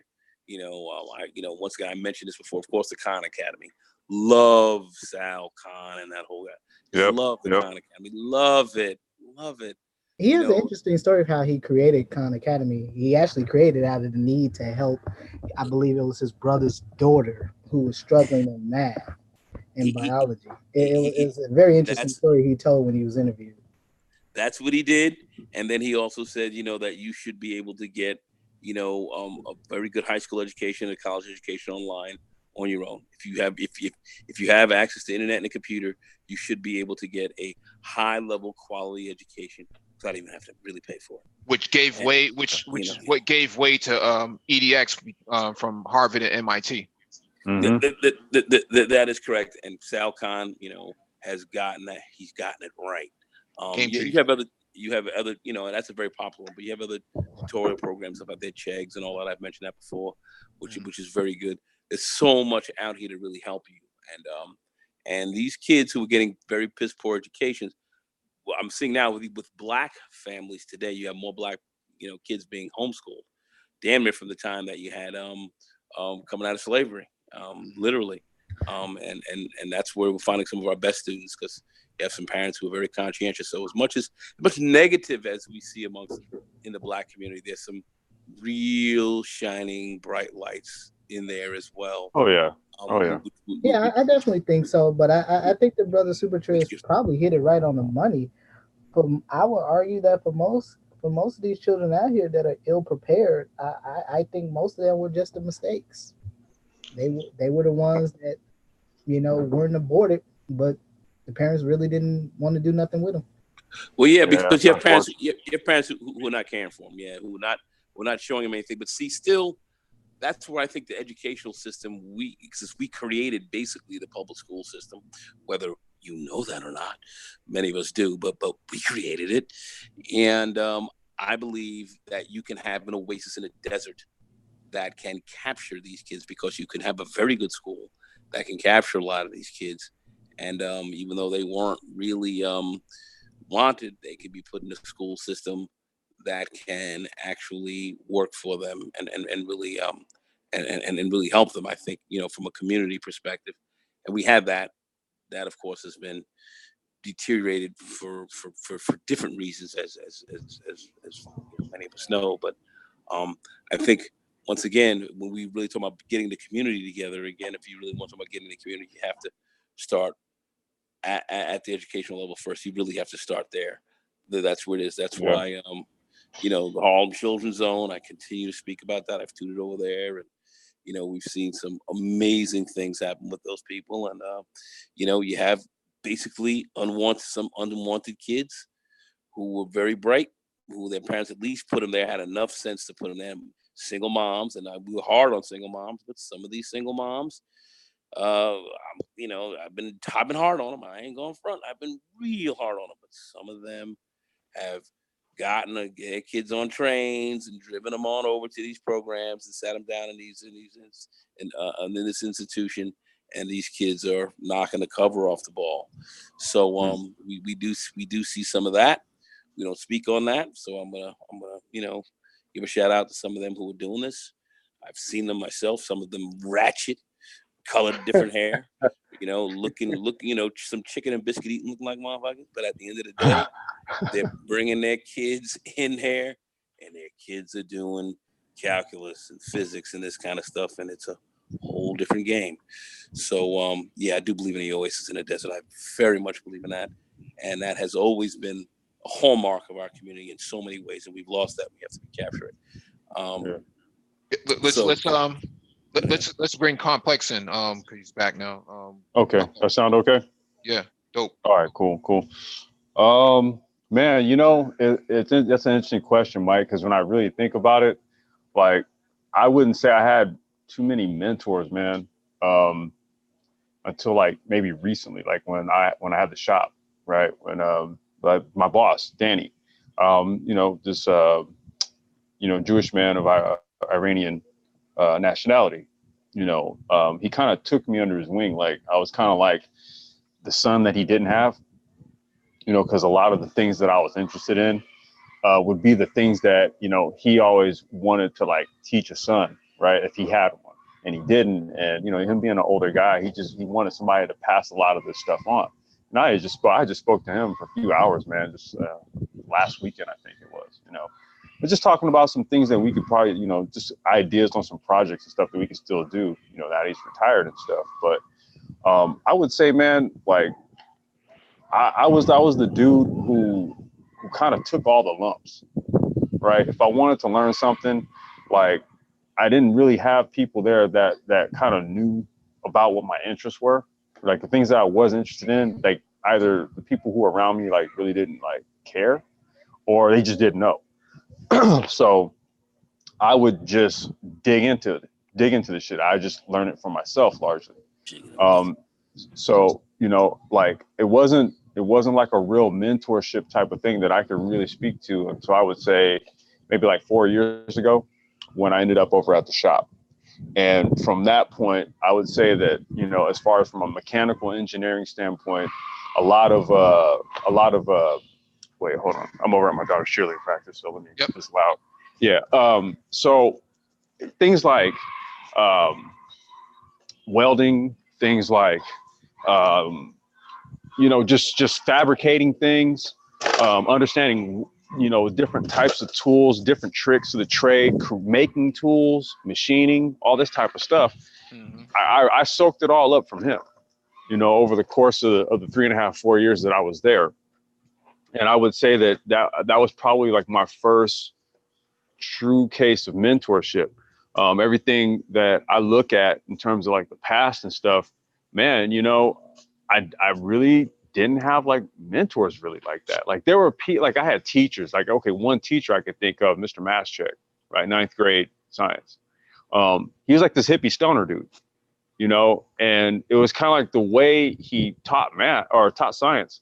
Like I just inherently understood it. You know, we used to make things like Rube Goldberg machines and shit like that. And, you know, he was kind of like this mad scientist type of dude. And my mentor, Danny, is kind of the same way. So I think I've kind of been, I'm drawn to dudes who are like more fringe in terms of their brilliance. I would say that I have a lot of like fringe ideas, but because of how I've been brought up, you know, I had to largely temper a lot of that. Right. So I tried to, there wasn't a lot of people who really would like push these fringe ideas on me and challenge me to do something with them. And that didn't really happen full on until like later on in life. So like the racing stuff and all that, honestly, man, that was Danny who got behind me on all that shit, you know, because it was something that he would have wanted to have done, but just never did it. But he saw that I had an aptitude for it. So he says, okay, well, look, you know, you got to do this way. You know, here's how to check your angles on your spindles. Here's how to do this, you know, or he gave me all these tricks of the trade, you know. So in a short amount of time, I went from going out to the track, just some dude that no one knew about. And then 1 year later, any cart that I put out on track was running up front, you know. So, yeah, I would say my mentorship, man, came a little bit later on in life, dude. Outside of that, I've kind of just been more like a trial by fire type of person, man. I just said, fuck it, you know, I don't know nothing about this, but if I want to know, I might have to learn it. Mm-hmm. And I would just do it, you know. But from all of that, here's what I've also noticed though. Because I was that person, I would say this, I mentored a lot of people. Right. There's been a lot of dudes that I put on, and especially like in the music game. I mean, I don't want to delve into that stuff, but all the cats that like on my label, these were all younger cats. I'm talking like dudes that were like 8 years younger than I am, you know, 6, 7, 8 years younger than I was. And because I knew what I knew, these are the cats that I put on production techniques, engineering, just the whole aspect of things, man. It was always the younger cats that I always tended to be putting on, even on down to the business shit, like with Anti-Gravity and Damiente, for example. You know, these are younger dudes. You see, so what I've always found that I was always ended up as the mentor role, right? as odd as that is, man. I found myself being the mentor to everybody, but not really having nobody to actually mentor me in a lot of ways. So I don't know, maybe it just kind of works out that way. Yeah, it just your, you know, freelance experience, you know, sort of nomadic experience of going from different careers, you know, from hip hop and to racing and things like that. It gives you a worldview that many other people may not even have. So it becomes very proprietary, but it could actually be open sourced once you start engaging with other people. So yeah, I mean, even on down to like things like, I don't mean to cut you off, Mike, but like career coaching and stuff like that too, because my white collar background is human resources.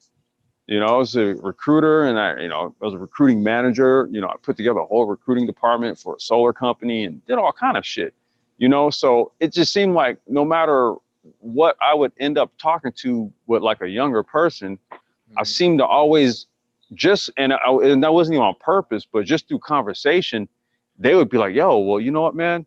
Can I like get your email address, or can I get your phone number or anything? Oh, yeah, sure, man. And I didn't even really know that I was like putting them on game like that.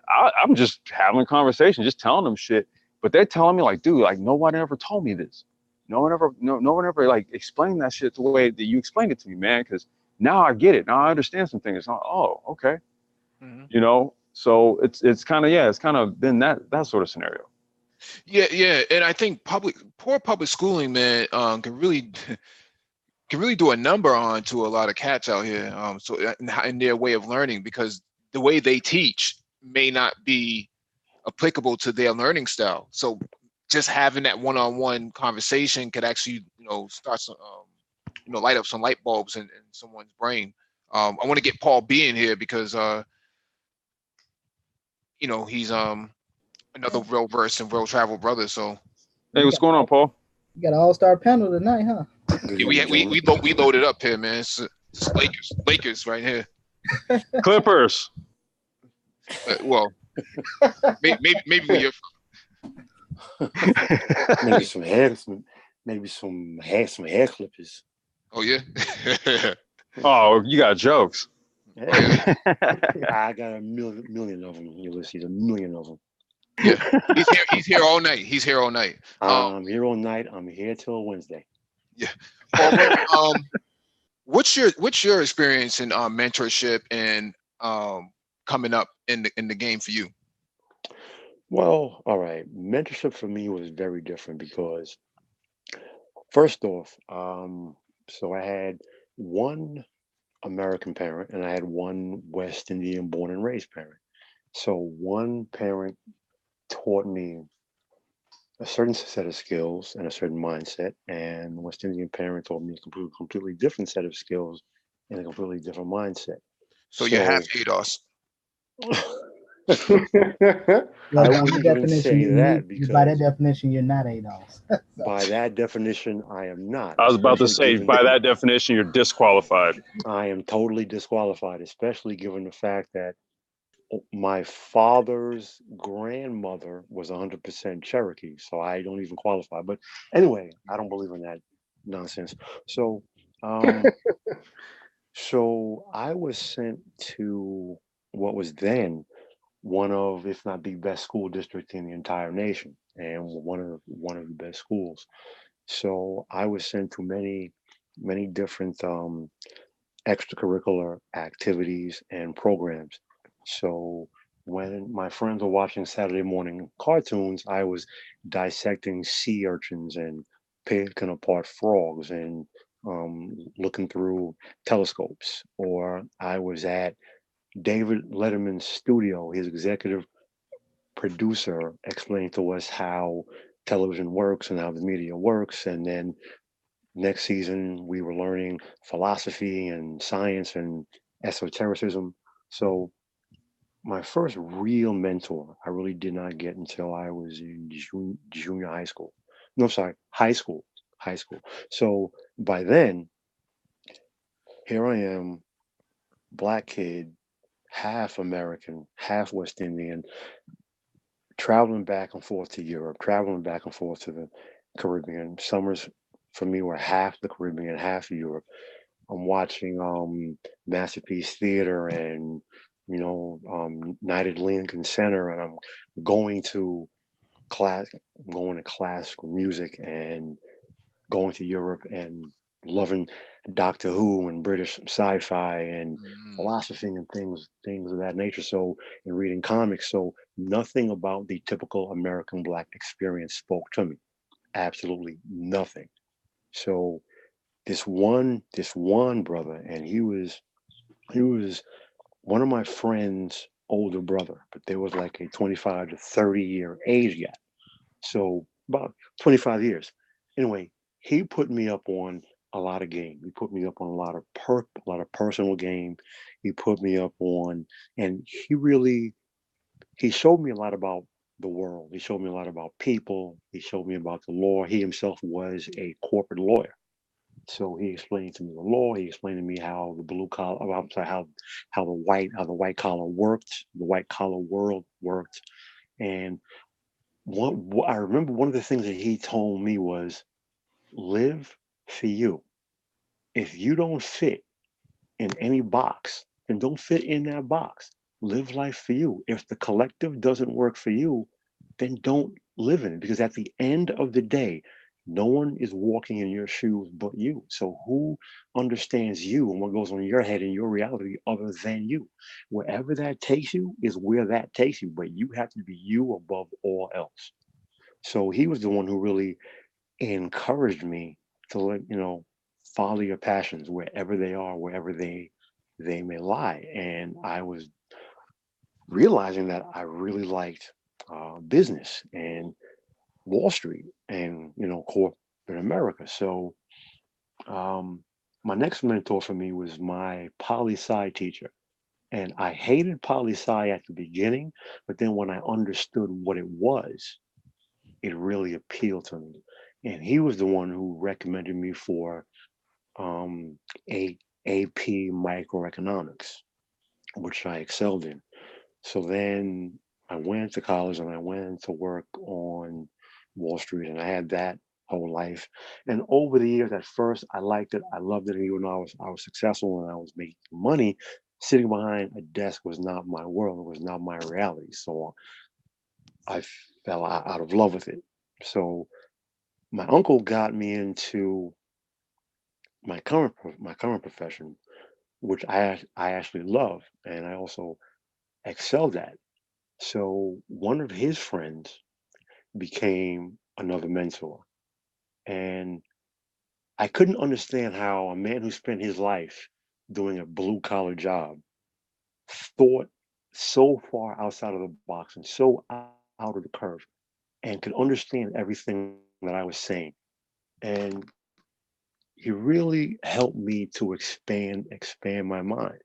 So my travels to Europe and around the world and other cultures and history, he really helped me to understand that and embrace that you know what, you are, and that's just what it is. And anyone who does not understand that, hey, that's their loss. But above all else, educate and enrich yourself.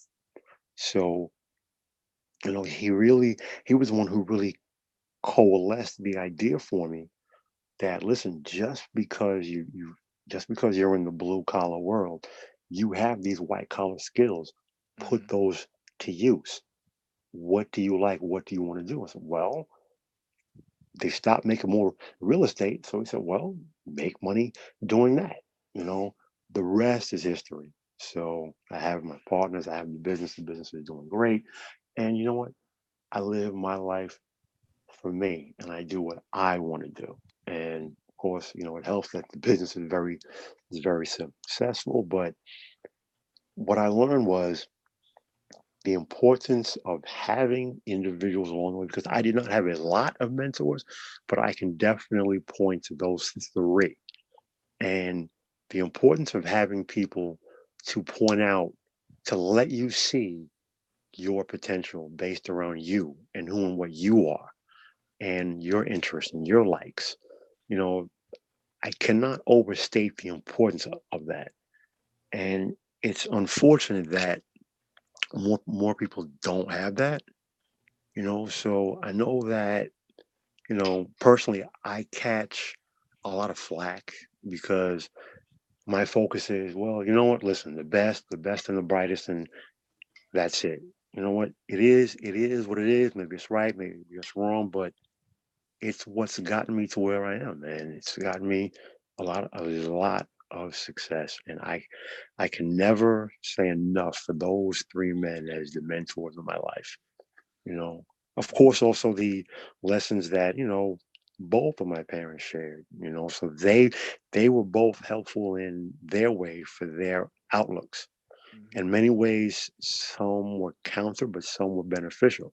So the structure and the meritocracy and certain certain views and outlooks and setting of standards and accepting standards above all else in the face of all the BS. Those are things that I got Hmm. from both of my parents, but more so one than the other. But the other parent also taught me dedication, focus, hard work, family. So between the examples of those two, my mom and my dad, and those three mentors, really helped to shape me who I am. So having mentors, and as a boy growing up, a boy needs to have male role models of worth. Just having men doesn't mean that they're good role models. They have to be men of worth, men who have clear, coherent thinking and have positive success in their life. They can have a huge impact on a boy growing up. And there needs to be more of that. And the focus on education. To me, that's why Mike and DE Raptor. We all have the same upbringing, a West Indian background. It was my father's house, his rules. But at the end of the day, you know, that was mom's house. So it was West Indian every day, all day. So education, structure, standards, productivity. It is what it is. So when you have that focus on top of the dedication and hard work and determination and respect for authority that my dad gave me, you put all of that together plus positive role models from my uncles on my dad's side, it all just meshed together. So I know that was a bit of a long rant there. Sorry, that's one of my bad traits. I can be a bit verbose at times, but I try to always give as thorough answers as possible. No, I think this is something that brothers really need to hear, because you hear, whether it's your story or any other brothers on the panel, you kind of hear how that the person you are today, how that was forged from childhood. And this is really important, again, going in line with the topic of the chat tonight, and understanding, like, these are just the folks that you hear in the panel, the folks that the people in the chat. These aren't, you didn't just wake up one day and you're in this position. Mm-hmm. There was leg work. There were people who were selfless, who believed in you, who saw something in you, and more importantly, they invested in you. Mm-hmm. Which is something that we, again, I wish there was a way that we can sponsor a black male, right? Even if they are under their mother's custody.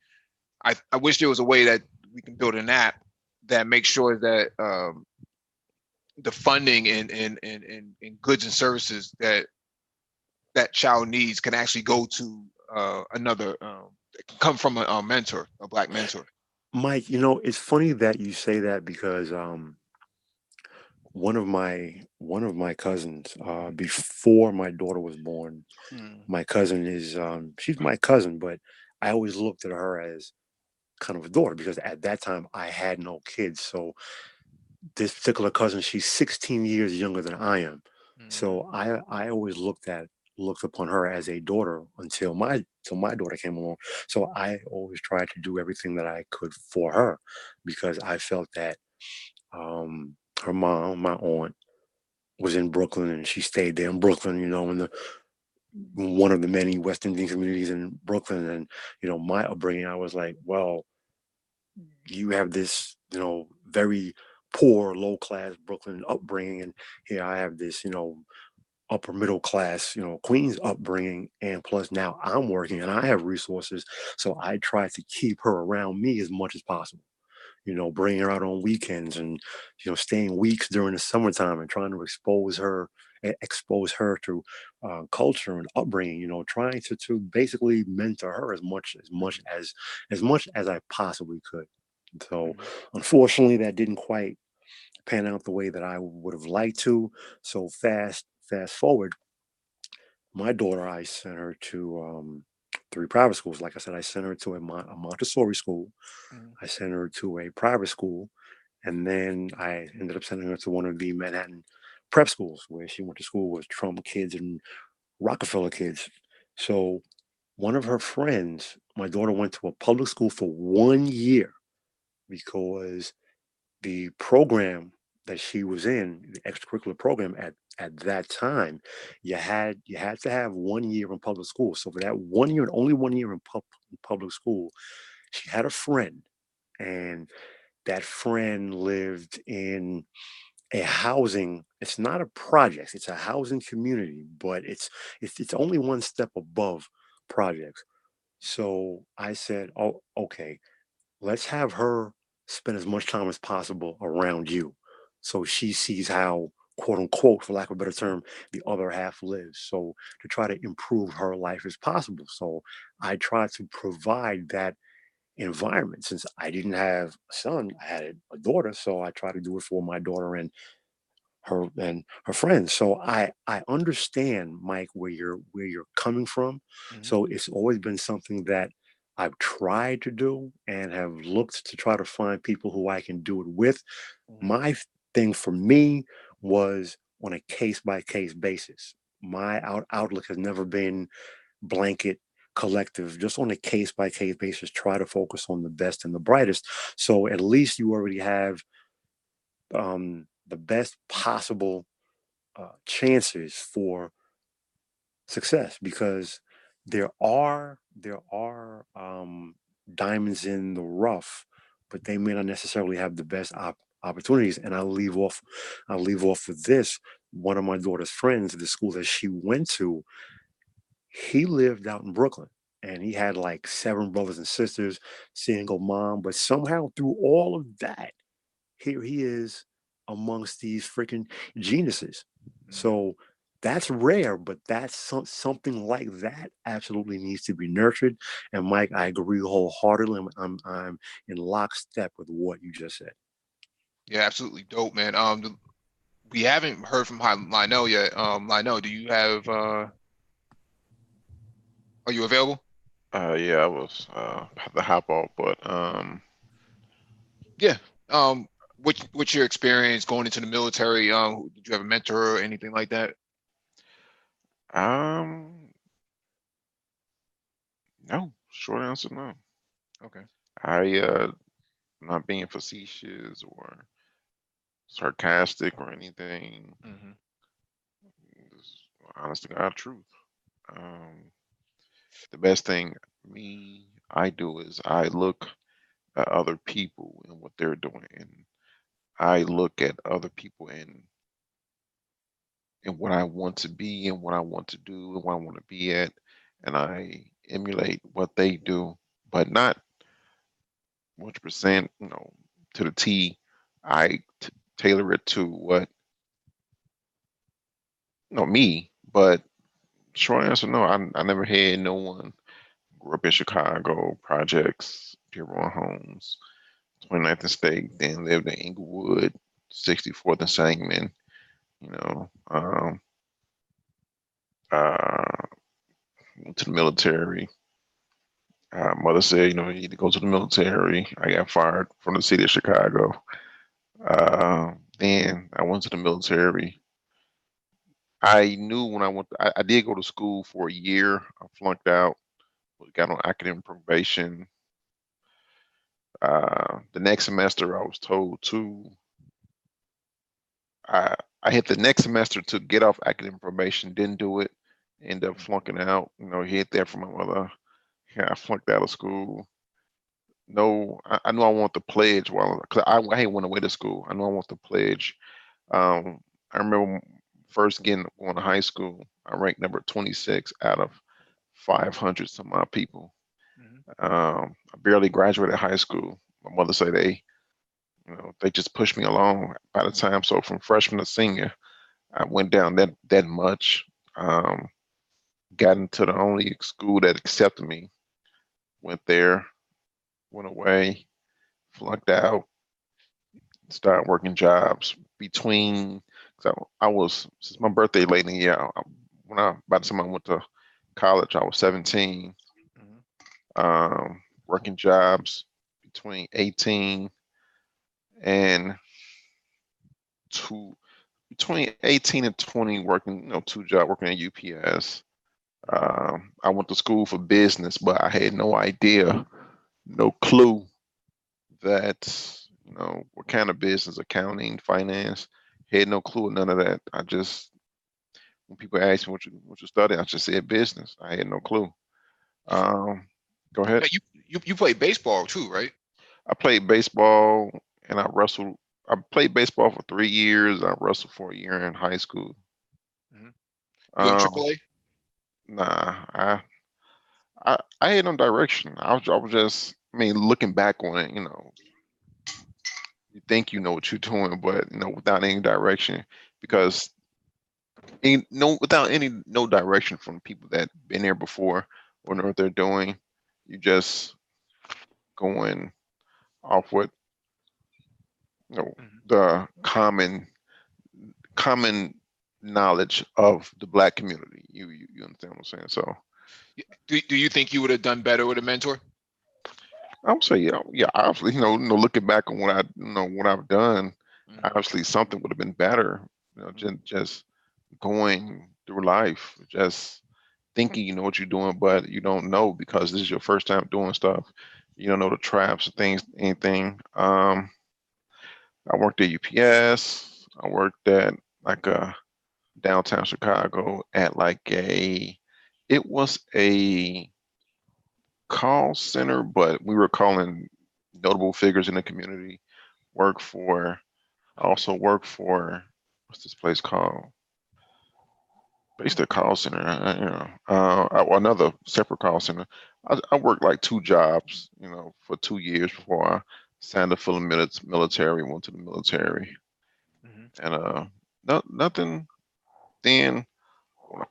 My late 20s, got married when I was 23, separated when I was like 28, divorce and all that. Went through that horror. That's a complete horror. Go ahead. No, I was just gonna ask, what's your idea on mentoring Black males? You have a blockchain study group, right? Yeah, you have to, because I remember when I first got hurt in the military, I would sit at home, just go on YouTube. This was like 2008, and I looked at this was when videos were not really, there was no 14 hours of video uploaded every minute. This was, YouTube was pretty sparse. So I would look up videos on how to build a computer, because it was two guys. I started on submarines. It was two guys that would have these New Egg magazines. This was 2005, 2004, 2005. New Egg magazines and Tiger Direct magazines, picking out. I used to get those when I was in the military. Yeah, picking out things they want for their computer. And this guy, his last name was Hazard. He had, he built this desktop, and he said that, man, I can play music nonstop for like a month or something. I'm like, what? Get out of here. This was back when Gateway was out. And I thought that was cool, because like the ability to do that, I said, wow, that's pretty cool. So I learned a few things. I remember asking him, what is RAM? I didn't understand it. Black RAM 313? Nah, nah. So he told me, he helped me understand that. And when I got hurt, I remember sitting at home just looking up YouTube videos on how to build a computer. Learned just from video about the motherboard, the CPU. You need a sufficient power supply. I never built my own computer. Then I got into investing, because I went to college for that year for business. So I was interested with money. Became a dividend investor. Time went on when I was separated. I said, I knew I was craving for how to be a man. I remember until the age of 19, I seen my father total 3 or 4 times in my life. So I knew I was craving to know how to be a man. So I went on YouTube, I said, man, wear cologne. And then I came into the Black manosphere, learned about crypto, because it was like technology and investing at the same time. I dove deep in it, still diving deep, acquiring certifications, learning more, reinforcing what I'm learning, reading these like 15 to 25 articles a day, reinforcing what I'm learning. Then I remember when I was younger, living in the projects, there was this program. I think Dr. Phoenix, you was in Chicago. It came on WGN. I don't know. I don't know what the name of the show was, but it was going. What they were doing was sending kids to a space camp. Oh yeah, I remember that when I was a kid. I can't Right. remember the name of it, because they had quite a few programs like that when I was growing up. Yeah, and they did it once a year, and every year I wanted to go to it and never did. I remember when I was younger, wanting to be an astronaut so bad. My mother got me like a, but your parents, they, I get them this book, but that can only, but it was a big book, like the size, not the thickness, but the size, reading it over and over again. I remember that clearly. I don't know where that book at, but it was really big. Learning, in space that, when something's blue, that means it's hot. When it's red, and it's cool. Just little stuff like that. But I was never nurtured behind that, And to this day, I still learn about space. I have an affinity for space. What's wrong with Exploration. Yeah, space exploration. Excuse me. Space exploration. But I wanted to be an astronaut when I was younger. Bad. Every year, disappointed. Not getting to that space camp. Then I was like business investing. So. All right. Can I just add something to what the brother Lionel was saying? Go right I'd ahead. like to add something too. Yeah, oh, go ahead, brother. Go ahead. I'll go after you. Go ahead. For I identify with him. You know what I'm saying? School was not like a grand old time for me. You know what I'm saying? I didn't take to the curriculum how it was being delivered. You know what I'm saying? Especially in the schools that I was going to, like we were literally getting leftover books and materials from other schools, in the small town that I lived in. But yeah, like during high school, it becomes, what I'm saying, for somebody who's not learning like everybody else is learning, and you get closer to 12th grade, it's like you get pushed into a corner. You know what I'm saying? And I remember that. Like you not having a sense of direction, and just you really are just floating around. Lucky for me, I had hobbies. And you know what I'm saying? Like I would indulge in hobbies and stuff like that. That Everybody gotta have a hobby. yeah, like that's what happened for me. Like it wasn't necessarily like yeah, I didn't get mentors until later on. Also, I fall in that category, but it's like just at an early age, you know what I'm saying? They try to put you on Ritalin and stuff like that, and then you get discouraged from learning at an early age. You know what I'm saying? But at the schools that I went to, they had a thing called National Junior Honor Society. You know what I'm saying? Where they would just put the kids who were just killing it, like they made it was kind of like, you know what I'm saying? Mm-hmm. You knew that you wasn't killing it, you know what I'm saying? And like school was like kind of traumatic for me. Like, and I know that I wasn't equipped with the resources and the things that would have made me comfortable in a school setting wasn't, you know what I'm saying? It wasn't afforded to me.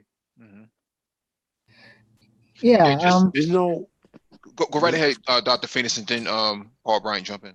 Yeah. Going back to what the brother Lionel was saying about space camp, I remember, growing up in Chicago in the 90s, they used to have a number of programs throughout the city, for kids that were into the sciences and such like that. And unfortunately, pretty much all those programs got did away with. And part of the reason is because, one, I guess I was on the tail end of that last group of kids who came through the public school system that were that they actually taught phonetics to. So you learn how to read through phonetics, but then on top of that, I distinctly remember, like, I was going to what the brother Tyson was just saying. I was actually in one of those junior honor societies when I was a kid in grade school. And I remember they used to give you all kinds of incentives. Like if you did well on your exams, you would get like free tickets to the White Sox or to the Cubs. You would get all kinds. You did a certain number of book reports. You would get you get like free vouchers for pizzas and stuff like that from Pizza Hut and places like that. So there was all these little incentives that they used to give to high achieving students. And I completely concur with the idea that, you know, if you have black boys that, I don't want to try to be real nice about this, if you quote not meeting the standard, you know, you are put into this trick bag, if you will. You know, you're put into this space where, you know, they either going to try to say you have some type of neuropsychiatric disorder, you know, you might have ADHD or ADD or whatever the case may be, and they want to medicate you or something like that. And this is, and you know, I would argue that for most black boys, this is the average experience. You know, school is a place where those where you are supposed to have those interests fostered. But for most black boys, I agree with Ty City. It's traumatic. It's a place to And it leaves a get three lasting meals. effect. Yeah, it leaves a lasting effect. You know, one of the hangouts you brothers did a few days ago, the brother Man of Tomorrow was talking about just, you know, the brothers, you know, the young kids, the young boys not having, you know, they go to school because it's a place to eat, you know, and just meeting some of those basic physiological needs actually pay dividends on on the outcome for you know, or at least getting them interested, you know, in sitting down and learning and taking advantage of what's being offered to them. So, you know, I do think that is, and I did want to add something about my own mentors, but I'll do that once the other brothers finish talking. So go ahead. Yeah, I've seen fist fights in school over school lunches. You know, just, you know, somebody ate somebody's potato puffs when they wasn't looking, ate their applesauce. That unbelievable, man. Yeah, I remember they used to give us. I remember. You gonna eat that cornbread? Damn. Paul Bryant, you ain't shit. You ain't shit, Paul Bryant. Yeah, yeah. Now I remember they used to have these little refrigerated like peanut butter graham cracker, peanut butter jelly. Yeah, they call them graham crackers. chokes. Kids used to beat the crap out of each other for them. Yeah, they call them chokes. They used to get us tools when I was living in projects. I remember that they used to.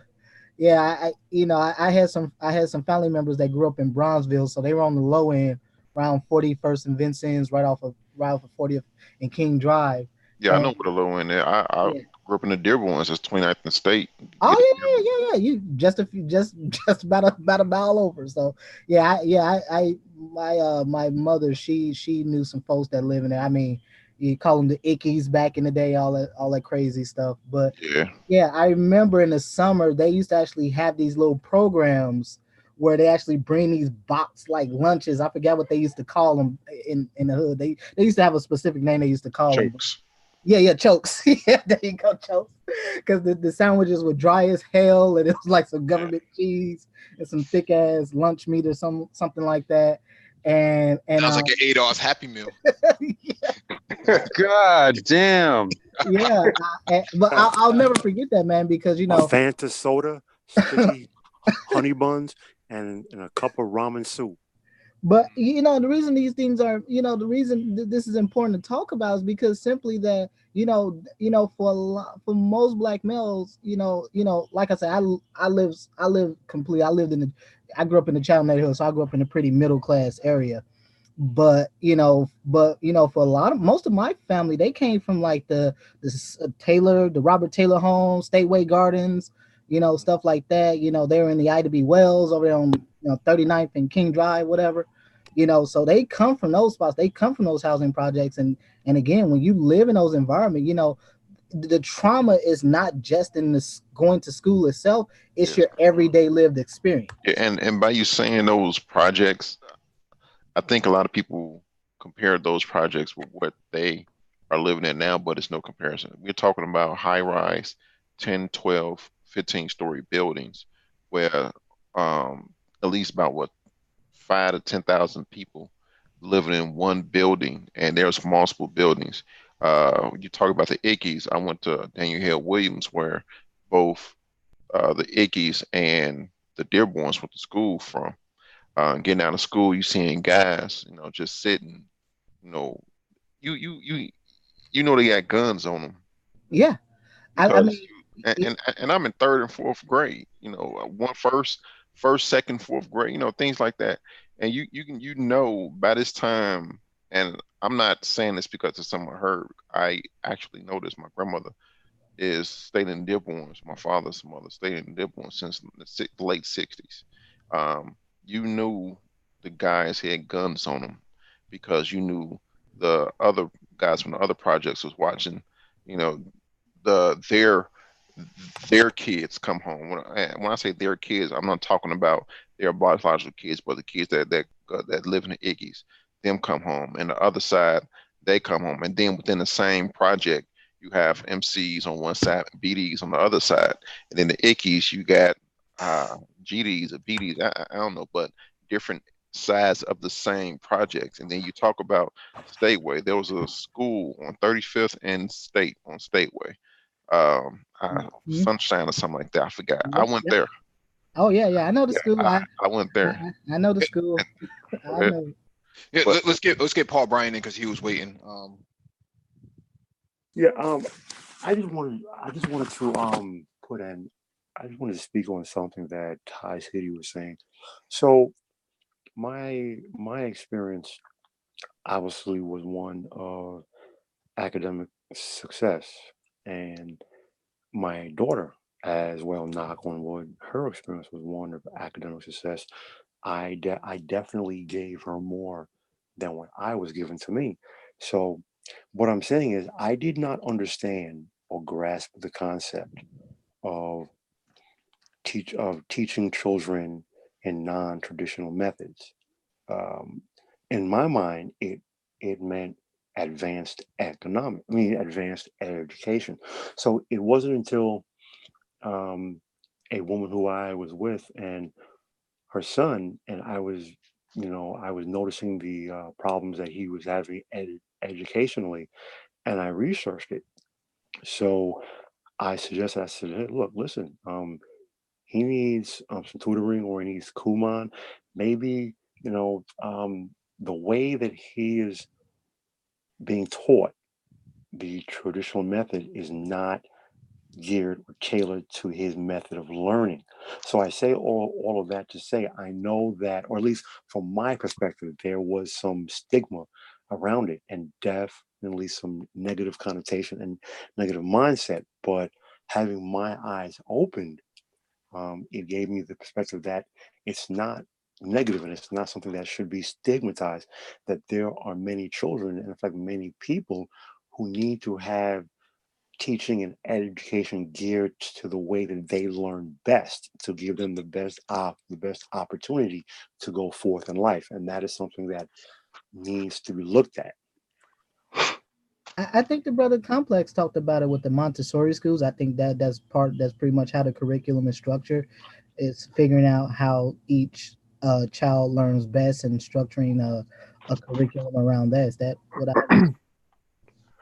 You know what? I went to a Montessori school up until the age of about 6, and I got a long. My dad's side of the family is they well known in Florida. You know what I'm saying? My dad got locked up on conspiracy charges right around the age of 6 or 7, and my mom couldn't afford for me to go to Montessori anymore. And I think that was a shock too, because I'm in a classroom where it's about 5 or 6 children, and I was dropped off at school. Now I'm getting on the bus, and you know what I'm saying? It was different. But even in that environment, like I'm from Florida, Highlands County. It's Avon Park, Lake Placid, and Sebring, where they got the 12 hours of Sebring, the racetrack. Yeah, Sebring. Yeah. Yeah. So yes, sir. In that pocket, it's not close to Orlando. It's not close to Miami. It's in the middle of nowhere. You know what I'm saying? So poverty was not there was nowhere to escape poverty or nothing like that. My environment was everybody's kids was, you know what I'm saying? Not really doing well. And yeah, we were bused to a whole nother city to go to school through busing. And those kids, you know what I'm saying, they were close to these nice retirement communities down there. You know what I'm saying? Nice areas by the racetrack and stuff. Those kids were just, you could tell that they was just, you could tell. Hey, I'm on jump off. Y'all have a good one. Hey, have a good one, brother. Let's bring Gabe in. Brother. Yeah, All let's right, bring Lionel. Gabe in. Travel Hey, safe, everybody. Lionel. Hey, What's going on, Gabe?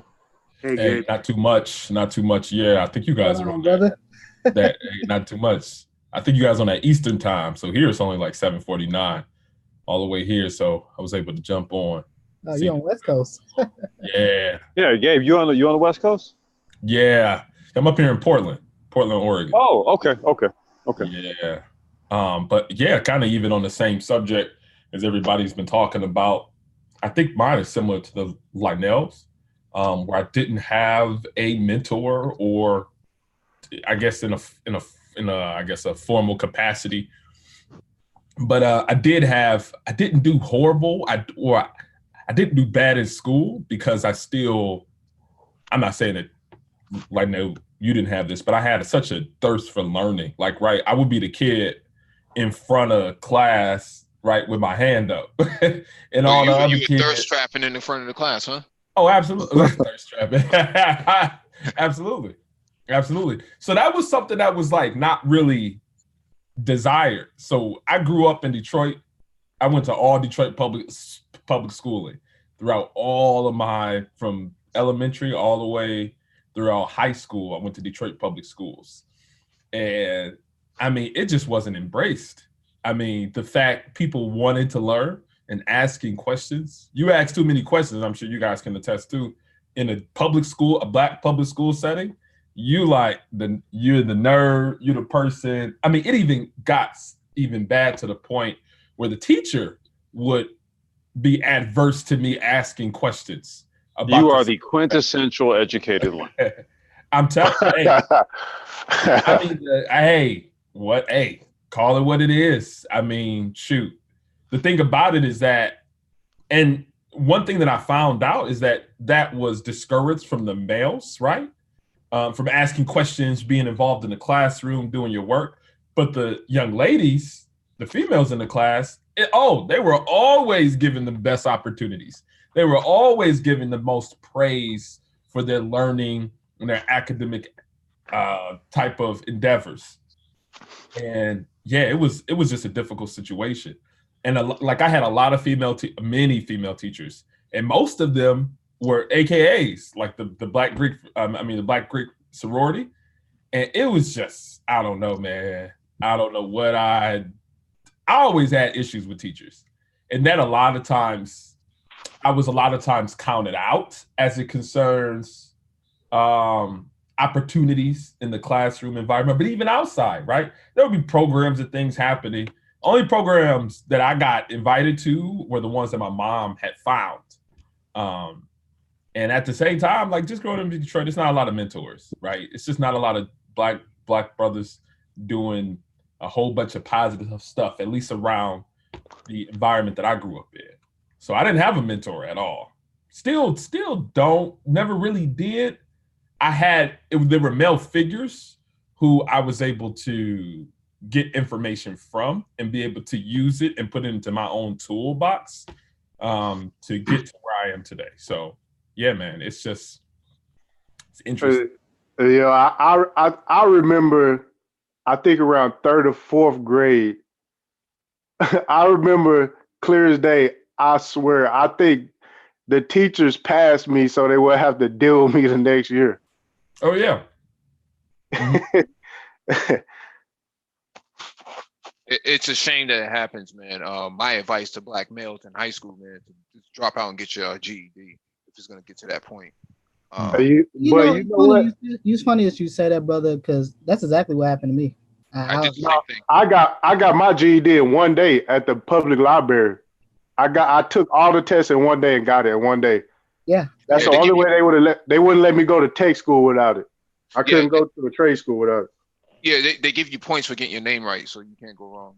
Yeah, I mean, when I did it, I had at the time I had scored so well that I ended up getting a scholarship, and that's how I ended up 17 years old at U of I. So, I mean, Hey, you know, Mike, it's oh, one of no, those I'm sorry. things.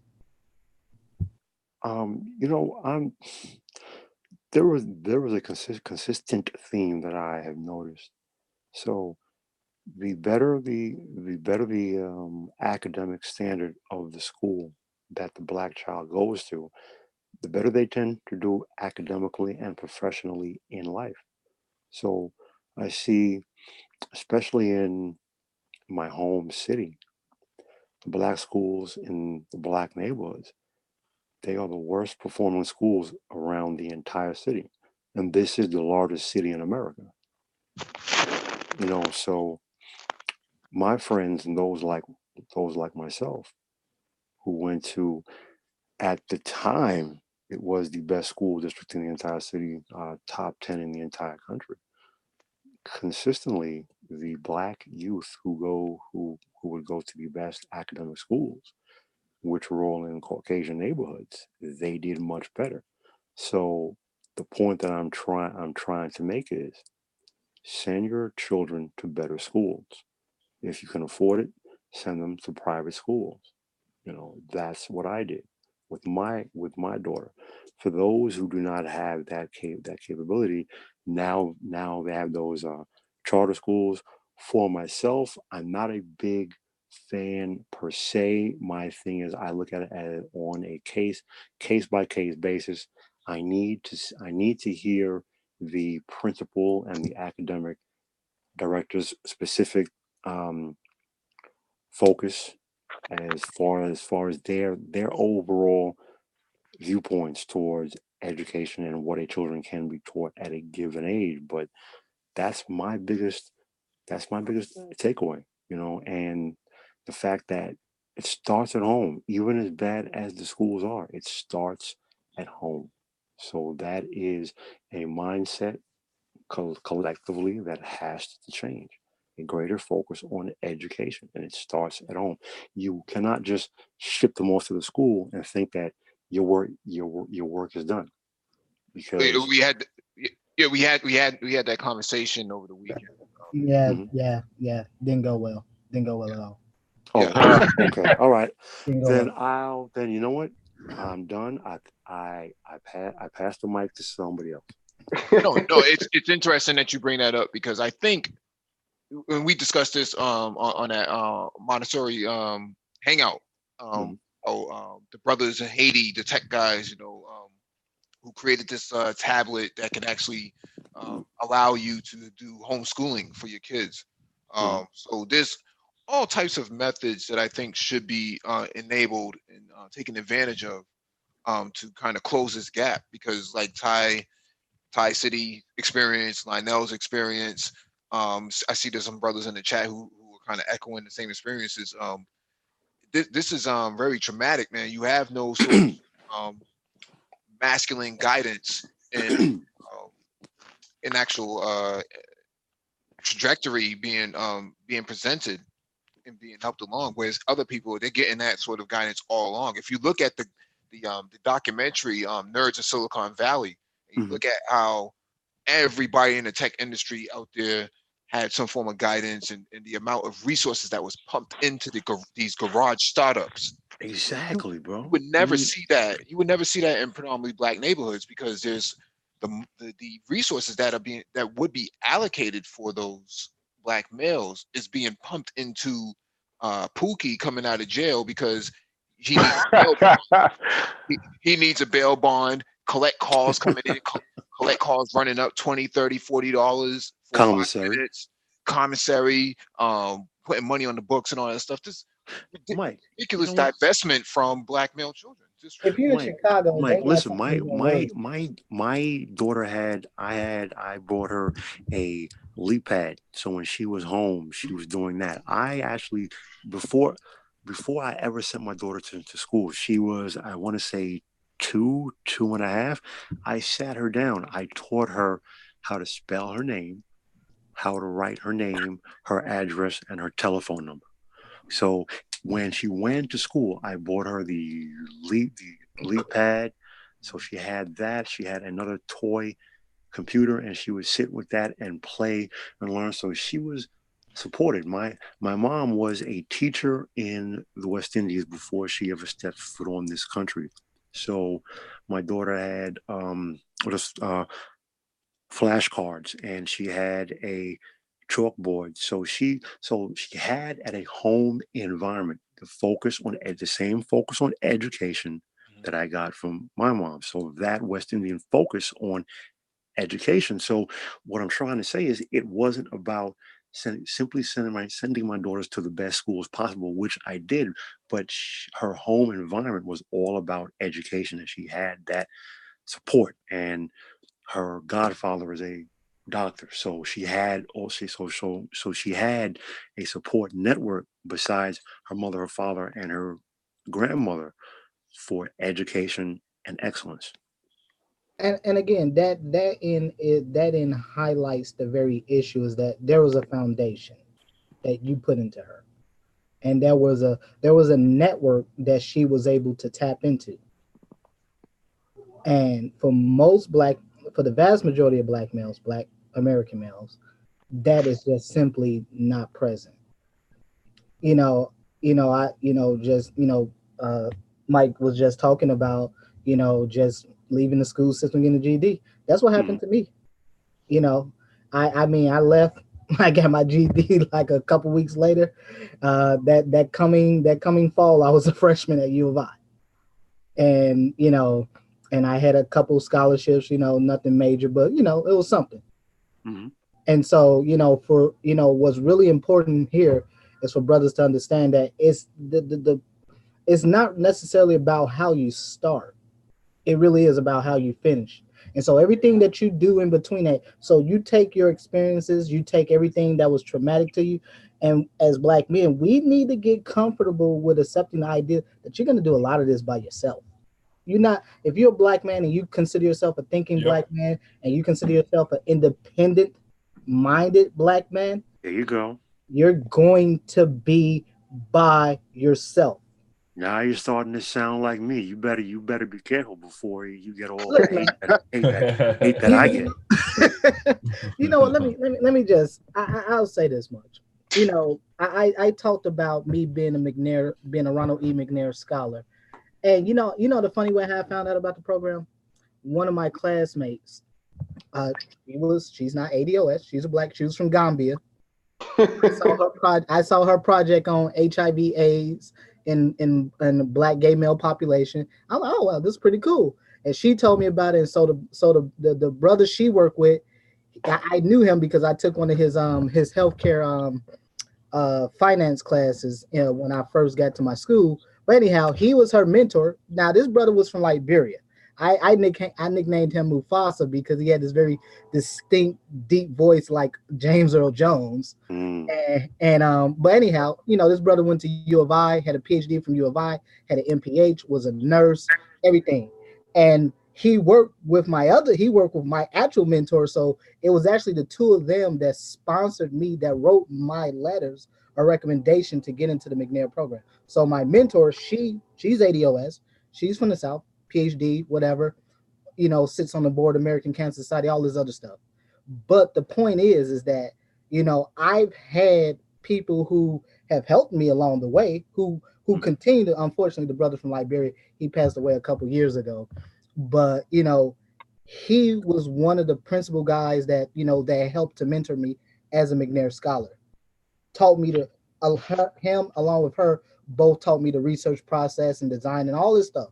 All these things you need to do to become a great academic and all this other stuff. But again, I was able to get to that point because I had demonstrated that, that I was ready and willing to receive the game. And that's something that what this comes down to is just learning to master who we are as black men. Educational excellence, bro. That's what I have consistently heard you speak on. Everyone who's heard my annoying voice speak, I constantly beat that dead horse. Educational excellence and meritocracy. If you do not have high standards educational excellence, productivity, then what are you doing? You're doing nothing but spitting hot air. And I've heard decades upon decades upon decades from Black people who do nothing but cry, bitch, moan, complain, victim, point the finger, and don't produce. So you know what?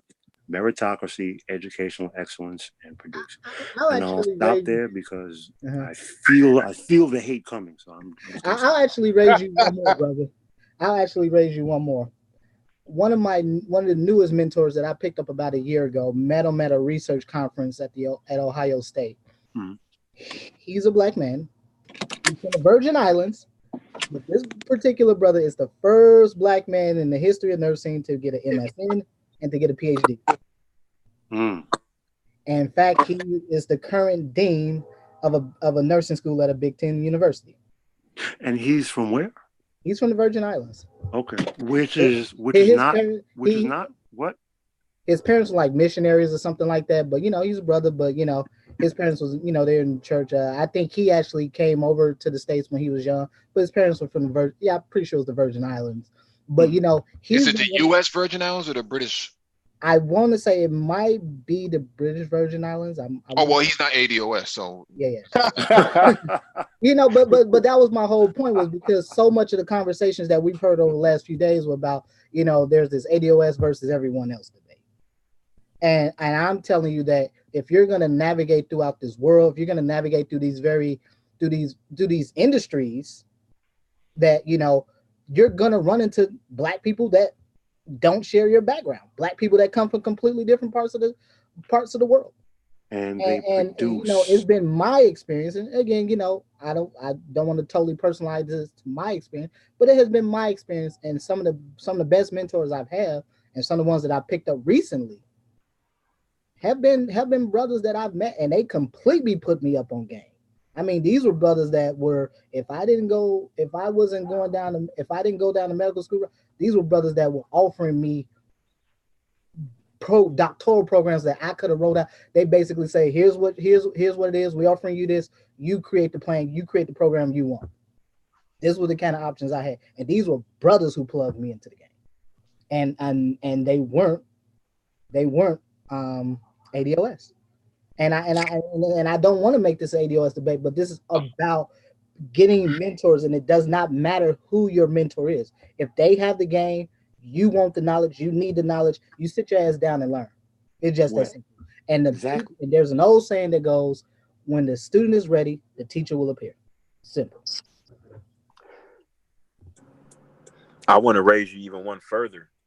I'll say that a lot of the people who have kind of, I don't know if you want to call it, mentored me and kind of assisted me along the way, have not even been Black.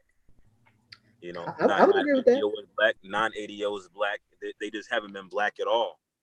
And a lot of now, how far down that rabbit hole do you want me to go? You don't have to go that far. I even told you, man. The one mentor that I can point to, man, he's old Iranian Jewish guy, man. Yeah, I learned from some of the best welders from the steel mills out in Pennsylvania. I was the only person in I was the only Black person in high performance engines and chassis fabrication. Sorry. Bro, Yeah. I have had white people do more for me personally and professionally than any Black person has ever in my life. I'll just set that right there. Actually, I would agree with that. I would agree with that. And to go along with what Super Trish was saying, the part of the reason I ended up going into military consulting in Hollywood, because I had some friends that knew producers at 60 Minutes, and they were white. These were all white folks that I knew, and ironically enough, a few of them were socialists. And so I mean, I in my life, at least in my life, I don't think I've met a non-Black person, especially white, that weren't trying to put money in my pocket. I just and bro, what I learned first from my poli-sci teacher, then my AAP micro teacher, one of my economics professors in college, two dudes, in fact, the managing director who I worked for, and another partner, and then a foreman and a welding instructor in my current line of profession. When you produce and when you put money on the table, skin color goes away. But if you have that chip on your shoulder and that's what you're leading with, you are always going to find what you want to find if that's your focus, positive or negative. If you can set aside the emotions and handle the business, you will produce and you will find people who will do more for you than they will do for their own family, even if they are a different ethnicity from you, because you are about standards, productivity, and meritocracy. You know, I talked about it earlier. The one of the white folks that put me up on game when I was still a student was my preceptor when I was in my internship when I was in my critical care internship. He was a white guy, older gentleman in his 50s. You know, he was a Trump supporter, but it didn't matter. It is what it is. If you can do the job, you can produce, you can show that you can demonstrate that you're a competent person. You know, people do tend to like competent people. That's just how it works. Funny how that works, right? Yeah. I mean, you know, Super Triz, I did have a question for you, brother. I did want you to continue what you were saying because I am interested in hearing what you were saying. Didn't mean to cut you off. Well, I mean, I think that's essentially the concept is that, you know, that oftentimes, especially when we start talking about some of the rhetoric within Black YouTube, you know, it borders on being disingenuous when you kind of engage in these conversations because it's so anti, you know, non-Black. But in reality, a lot of the people that have assisted you have been non-Black. A lot of the people who have hindered your progress have actually been Black. Hello. And I think the focus should be on, you know, let's focus on, especially people in STEM, understand the concept of logic, deductive logic, and reasoning. So if something doesn't make sense, why are we repeating that? Like, you know, it's so much emphasis on, you know, who you couple up with and all this other stuff. And it's like, well, we don't criticize Black couples who are non-productive, but we'll criticize a couple consisting of somebody Black and somebody not Black, even though they've made the sacrifices to send their children to the best of schools.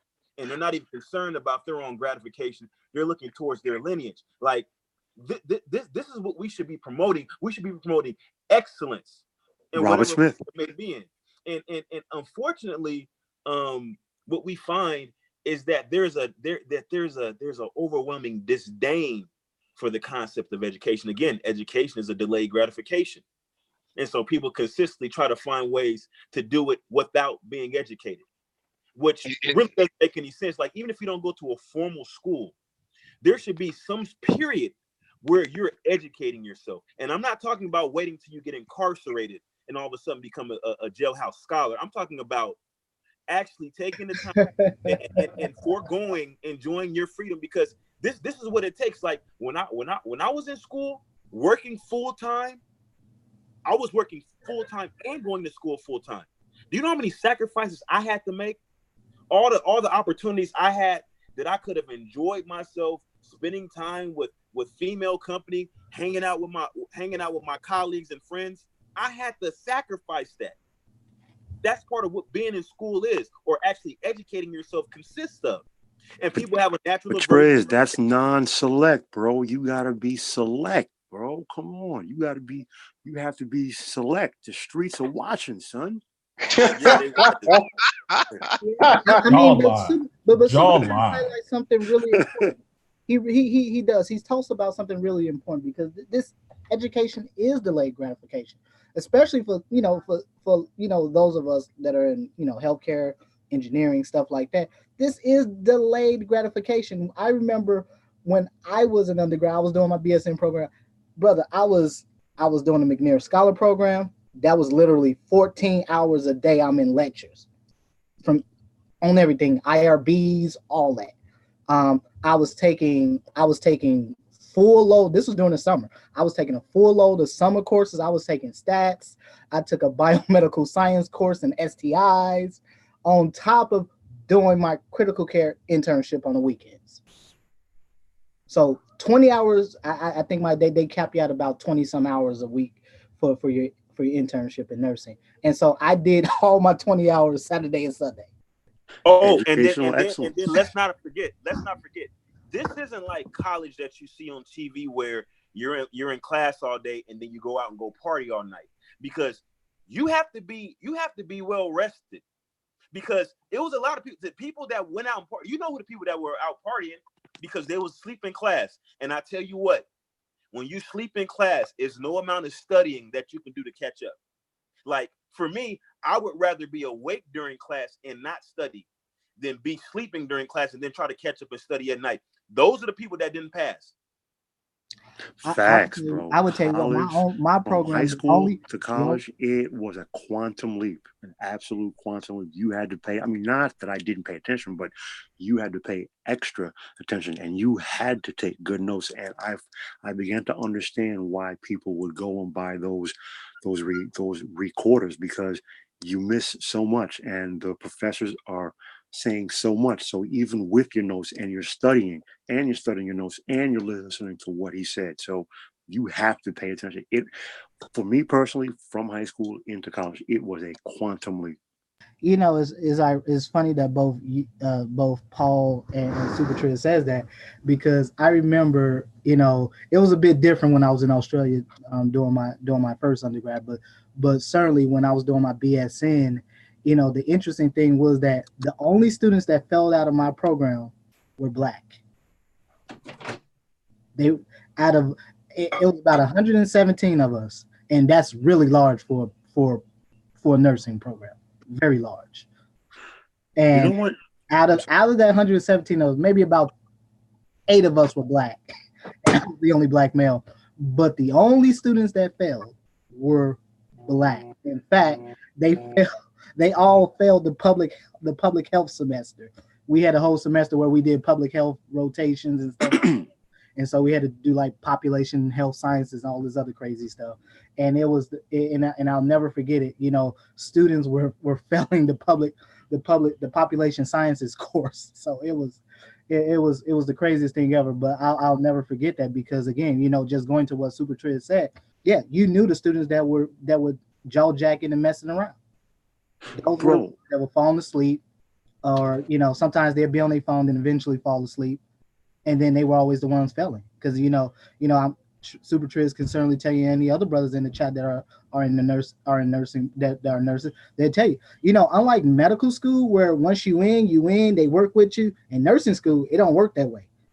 You fail one exam, you in danger of getting kicked out. Yeah.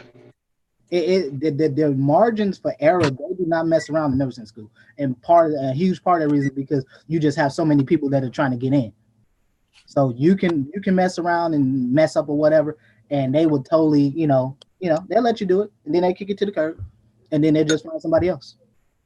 I tell you what, they like when I was in nursing school, I was still trying to work full time and stuff like that. Well, I did work full time. And so I looked at, you know, I'm like, okay, so the homework assignments is worth X amount of percentage. You know, my tests, I'll just score, you know, get A's on my test. I could miss a couple of homework assignments. I got to the very last week. Actually, like I want to say this was like my second to the last day of class. And then the dean called me in and said, "Oh, you missed 2 homework assignments. If you don't do these homework assignments," and these was like long ass case studies. Like it wasn't something that you could just whip out real quick.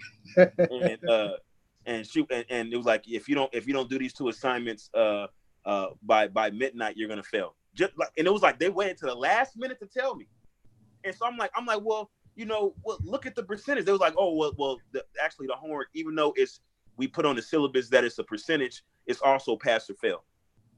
And so I had to like, matter of fact, I had to do my homework at work. And when I say I literally turned in the assignment at 23:59, literally, just to finish. But that's how serious it was. And then I missed the day of, I missed a psychiatric clinical because I had to work that day.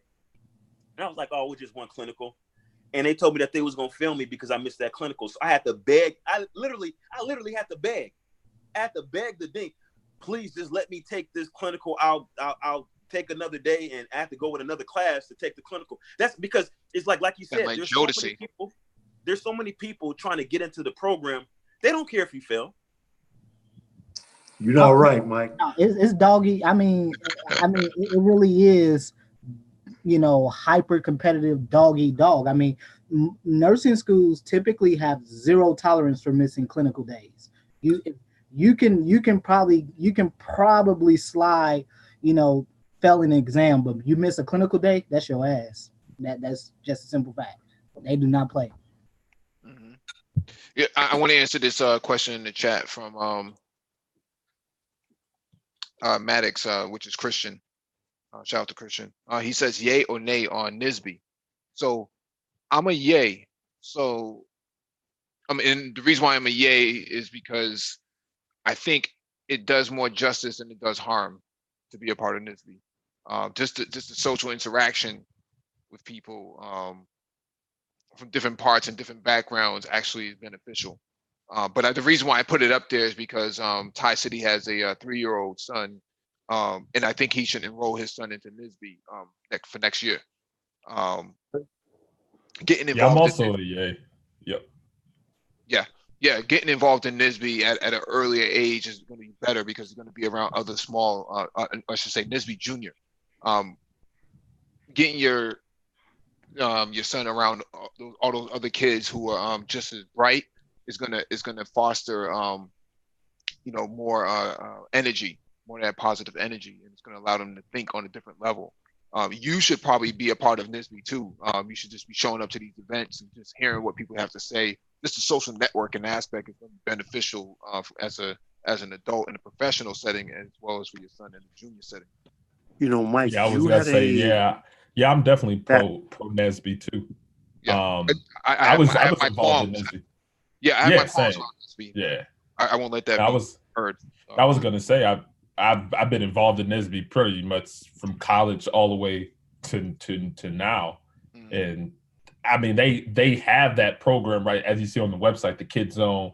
I mean, all the way up to the professional level. They have the pre-college initiative, which is typically like high school type of students. Yep. But then that NSBE Junior also for those pre-high school, and then a full-blown member when you're like a collegiate member when you're there in college, and a professional member as you're later. And I actually just submitted an abstract for the next NSBE conference, speaking about cybersecurity during the NSBE conference.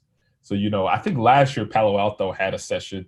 I think one other organization had a session, but it wasn't a lot in that environment. So yeah, it's opportunities to even get involved and give back even post college. And I think like I said, there's a lot of opportunities. And like Mike said, I have my qualms too with all of the politics with the leadership and all that. I used to serve on the regional board, and it is so much, a lot of politicky stuff.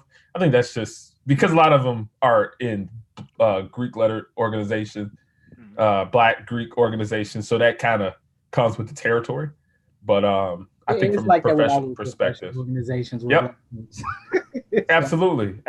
Even diversity CRNA. My wife was telling me about, oh, that's my soror and everything. They would give people particular preference during the conferences and all that stuff. So yeah, but I think the benefits of it, just as Mike said, are, I think, outweigh those, those little qualms that we might have with the politics and whatever. So, yep. There was a hangout that Mike did about 3, maybe 4 months ago, and I believe we talked about the pressures that you feel as a Black man who is in a traditional white collar or a traditional educational field or academic field, where you are, if not the only one of literally a handful of Black people in that program. So the added pressures of success, and it's like you have the weight of the world on your shoulders that you can't fail, but you're all alone, and you have no one to talk to, and you have no mentorship, and you have an extreme lack of people who you can point to as actually being successful, because there are very few who have actually come through.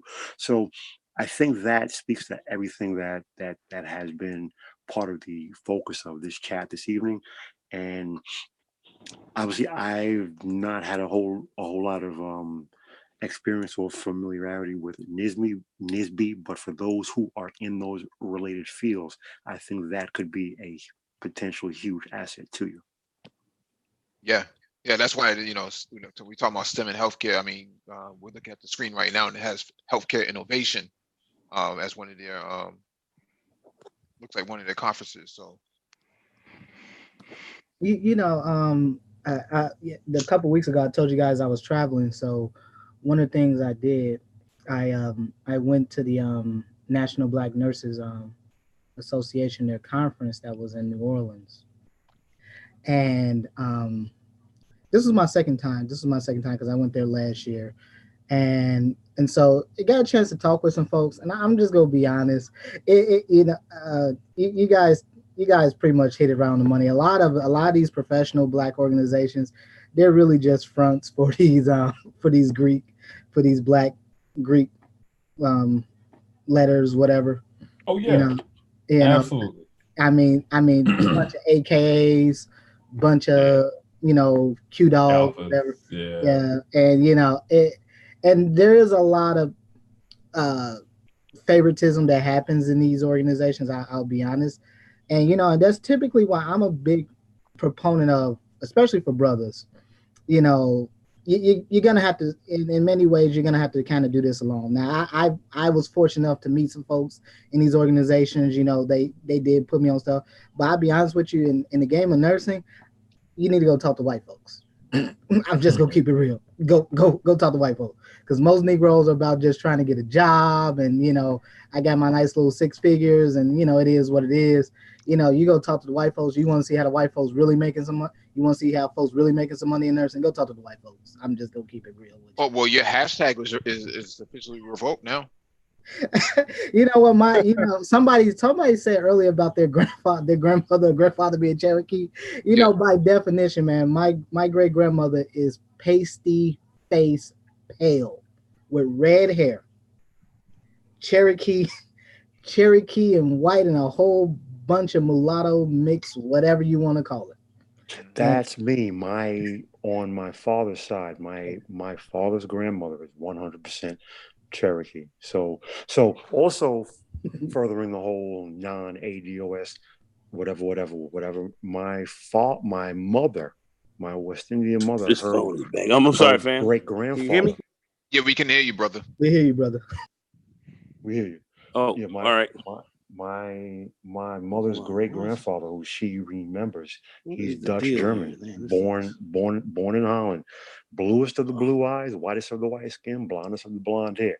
Me myself, when I came out the womb, I was born with blue eyes. I have pictures until I was about 6 months. I had baby blue eyes. So it is what it is. I was talking to some about a year or two ago. I had met with a nurse practitioner, because we were talking about this earlier.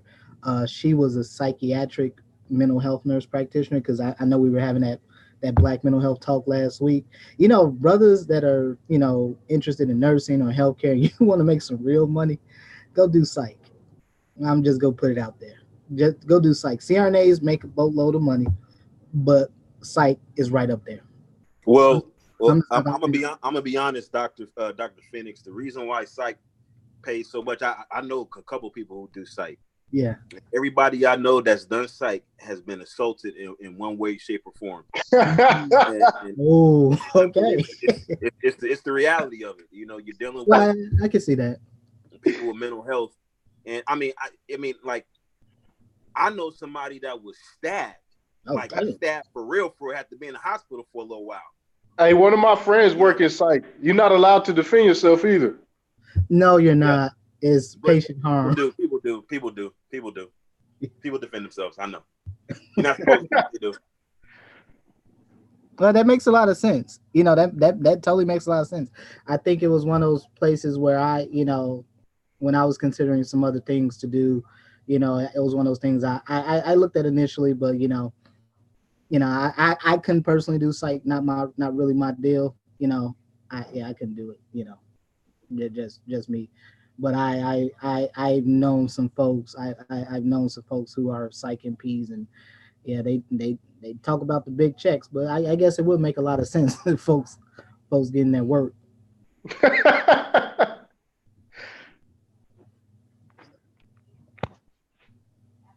Were you in psych, brother? Super Trez? Were you in psych?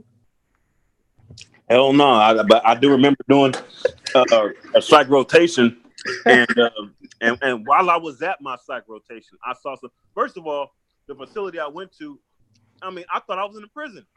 Oh, like shit. every so many feet, there was some door you had to go through. Somebody had to buzz you in, buzz you out.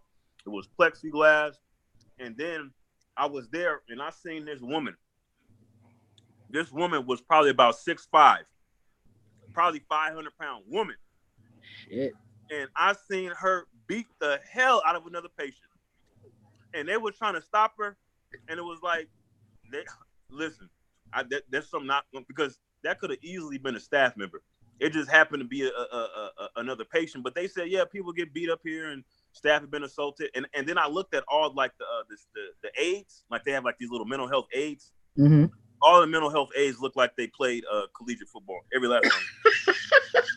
Because you can't be little. Because the thing about it is, you have to be a certain size, to restrain somebody without hurting them. See, like somebody that's normal size, yeah, you may be able to restrain them, but you would injure them while you're trying to restrain them, because you would have to physically like wrestle them and twist their arm or something like that. But somebody big can just put their weight on them. You know what I mean? Yeah, it makes a lot of sense because yeah, it was just it was ironic because actually early right around the time I was graduating, I actually got approached by a Department of Corrections. They wanted if I was interested in doing some prison nursing, and you know, I hear it's pretty lucrative because it's really hard to attract people into nurses and physicians into prisons. And I met a couple folks that did it. They were like, yeah, you make a nice penny, but you know, it's kind of a rough population. And so, you know, and in those arenas, they don't allow you can't have like your phone and nothing, man. It's like lockdown for that period of time that you're there. You're in prison while you're doing prison nursing. This is the reason why I could never do something like that, because you know, I don't want to be incarcerated. Because think about it, if you work in prison nursing for say 10 years, it's almost like doing 5 years or maybe 3.5 years incarceration if you count the amount of hours that you're behind bars, you know. Yeah, you're doing time. Yeah, I mean, it's certainly an area of need, but man, it's rough going. Again, you know, I met some physicians a couple months ago when I was at the NMA conference, and they were, you know, there was a couple there. There were a couple there that did, you know, they did primary care in prisons in their respective states, and I was like, I talked to some of them. I'm like, man, that's rough. I don't know if I can't do that. Yeah, it was some real rough. It was rough going. They pay a lot of those places. They will pay you a lot of money. Will pay you hella overtime and everything else. But I mean, yeah, it's rough going. Oh, I just want to touch on something that we talked about earlier when we talked about student loans and debt and things of that nature. I know several nurses where I work at that I know personally have massive amounts of debt, and unless you're working at Johns Hopkins, Mayo Clinic, or Cedars-Sinai, you don't need an Ivy League education to be a nurse. It really is counterintuitive, unless you're planning on working at one of those more prestigious facilities, or you planning on being like maybe a CNO of a facility. It may give you a leg up if you actually plan to be over an entire facility as like a CNO or something like that. But other than that, it doesn't make any sense, because there's people that, you know, so many people at my job, they went to Harvard. You know, it's like, why would you go to Harvard to be a nurse? Like, go to a community college. Like, now you got this insane amount of debt, right? And it's like, you're not getting paid any more than anybody else. So really got to look at from a logical standpoint, cost benefit analysis. Okay, if I spend X amount of money, what is the return on my investment? If you look at things from that perspective, you'll make better choices as far as your education is concerned. Yeah, I would actually concur with what Super Triz just said because I personally know nurses that would send on 6-figure plus in debt with just a BSN. You know, I would only recommend you going to those high end to these elite institutions as a nurse, unless you're trying to move. If you're trying to get a PhD, you're trying to get a DNP, you're trying to be a nurse practitioner, CRA. I would recommend it then because once you move into that provider role, there are a bunch of programs you can get into that will practically pay for your program. PhDs tend to be they're generally funded anyway, so you shouldn't have a bunch of debt. But you know, if you're moving into like MP programs and stuff like that, there are a bunch of different, you know, loan repayment or forgiveness or whatever programs you can get into that actually will completely, you know, fund the cost of those programs. Because believe it or not, nursing can get really expensive, especially once you're talking about start moving into the doctoral level programs, the master's programs. And you can also you know, always like if you find yourself in debt, you know, hey, you can join the military. That's another option, and you can partake in their loan repayment program. They do have a loan repayment program in the military, so if you already accumulated some debt, that may be an option for you as well. Because I know that, like or like you go to a job, try to find a job that either has a loan repayment program or has some type of scholarship program. The job that I'm at currently, they paid for my school. Now, unfortunately, I paid for a class on my own because I had tried to circumvent doing some of the prerequisites. So I went through the program without doing the prerequisites, and then at the end it was like, no, you got to do the prerequisites. But by that time, I'd already completed the program, and so I was disenrolled from the program, and therefore I wasn't eligible for the scholarship anymore. So I had to pay class out of my pocket, and just one class was $2,000. I mean, so yeah, that's what you think about. If I start a Black YouTube Patreon, will that pay for my nursing? I would say folks. Well, I would say if you're talking about Black female fuckery, then yes. Yes. Ah, okay. Thank you. Will they pay me in beta male coins? Because if that's the case, I'm set for life. Beta male coins, and they'll probably throw in some niglet dust as well. Nice. I will personally pay you some beta male coins. Personally. Thank you, Ulysses. Thank you. Yes, no problem. Yeah, you know, it's ironic because I mean, you know, Super Triz is right. I mean, you know, there's smart ways. I put it there's three ways. There's the dumb way, then there's the Negro way, and then there's the smart way. See, what typically happens is that Black folks try to reinvent the wheel. Mm-hmm. You don't take what's been done and what works and use that. We got to do it the Negro way. So, you know, Black folks want to make everything harder. You want to be real dumb about it. You want to make it real Negro-ish. And so, you know, especially, you know, in nursing, I know a bunch of Black folks that are nurses that are sitting on ridiculous amounts of debt. I was fortunate enough. I did both my bachelor's degrees, and good old Uncle Sam paid for it. Mm-hmm. So I was fortunate enough in that regard. You know, however, you know, for a lot of folks, especially if, you know, you never did you never did military service and nothing like that, you know, you can do something like the Nurse Corps. There's the Nurse Corps. Then you have the National Health Service. They're kind of like a little division of the military, if you will. But they have all kinds of programs for folks. So I mean, there's a lot of ways you can go about in doing this, and arguably, I agree with Super Triz, but I would go even further and say that if you want to do anything in healthcare, nursing is a good place to start at. Period. Mm-hmm. Whether you want to be a physician, you want to be a PA, nursing is probably, in my honest opinion, one of the best places to start at, if not the best place to start at. I wouldn't even bother getting a degree in biology or whatever. You know, no offense if folks got that. I wouldn't bother getting it unless you're going to get a PhD. I mean, just coming out of undergrad with a degree in biology, you might get a tech job making $12 an hour if you're lucky. Well, I mean, but if, say for instance, if you have a family that's going to send you to school and that's going to pay your whole way through, then you know, you may not want to go in nursing. You may want to go just straight through and get like a microbiology undergrad and then go straight into the, you know, like a pre-med type track, you know. But if you're trying to actually do things economically for whatever reason, maybe your family doesn't have money, or, you know, you're just trying to, you know, do it on your own, whatever the case may be, yeah, I would definitely say, try to do the nursing kind of route first, because you'll at least be able to make a little bit of money while you're in school. And I think there's a certain point in the medical program where you can't work as a nurse. I'm not sure at what milestone that is, but at least initially you'll be able to make a little bit of money and kind of support yourself while you're going through. And then on top of that, some of the knowledge will be able to be transferred into your medical endeavors. Yeah, I did pre-med, and I keep it real. I just went to school year round. I didn't take no breaks.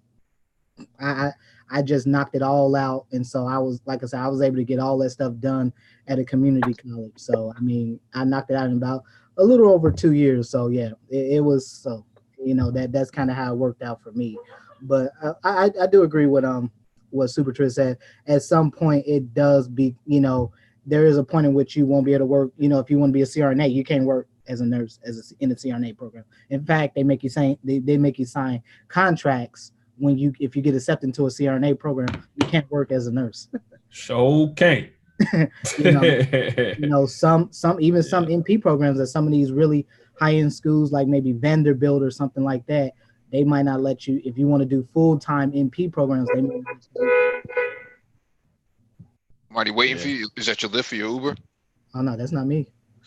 Yeah, hurry up, Dr. Phoenix. Speed it up. Your Uber's there. No. But then also there's like a cross liability. There's like a legal issue as to why, like, at certain points in certain programs, you can't work as a nurse because there's like a conflicting scope of practice, and so there's like a liability that can be incurred by the facility that's sponsoring the internship while you're in the program. So yeah, legally you can actually put your license in jeopardy as a nurse, and then you'll have some type of strike and stipulation on your license. So when you actually apply for your medical license or your advanced nursing license, you got to explain why you had some type of strike or stipulation on your license because you were trying to work while you were in school.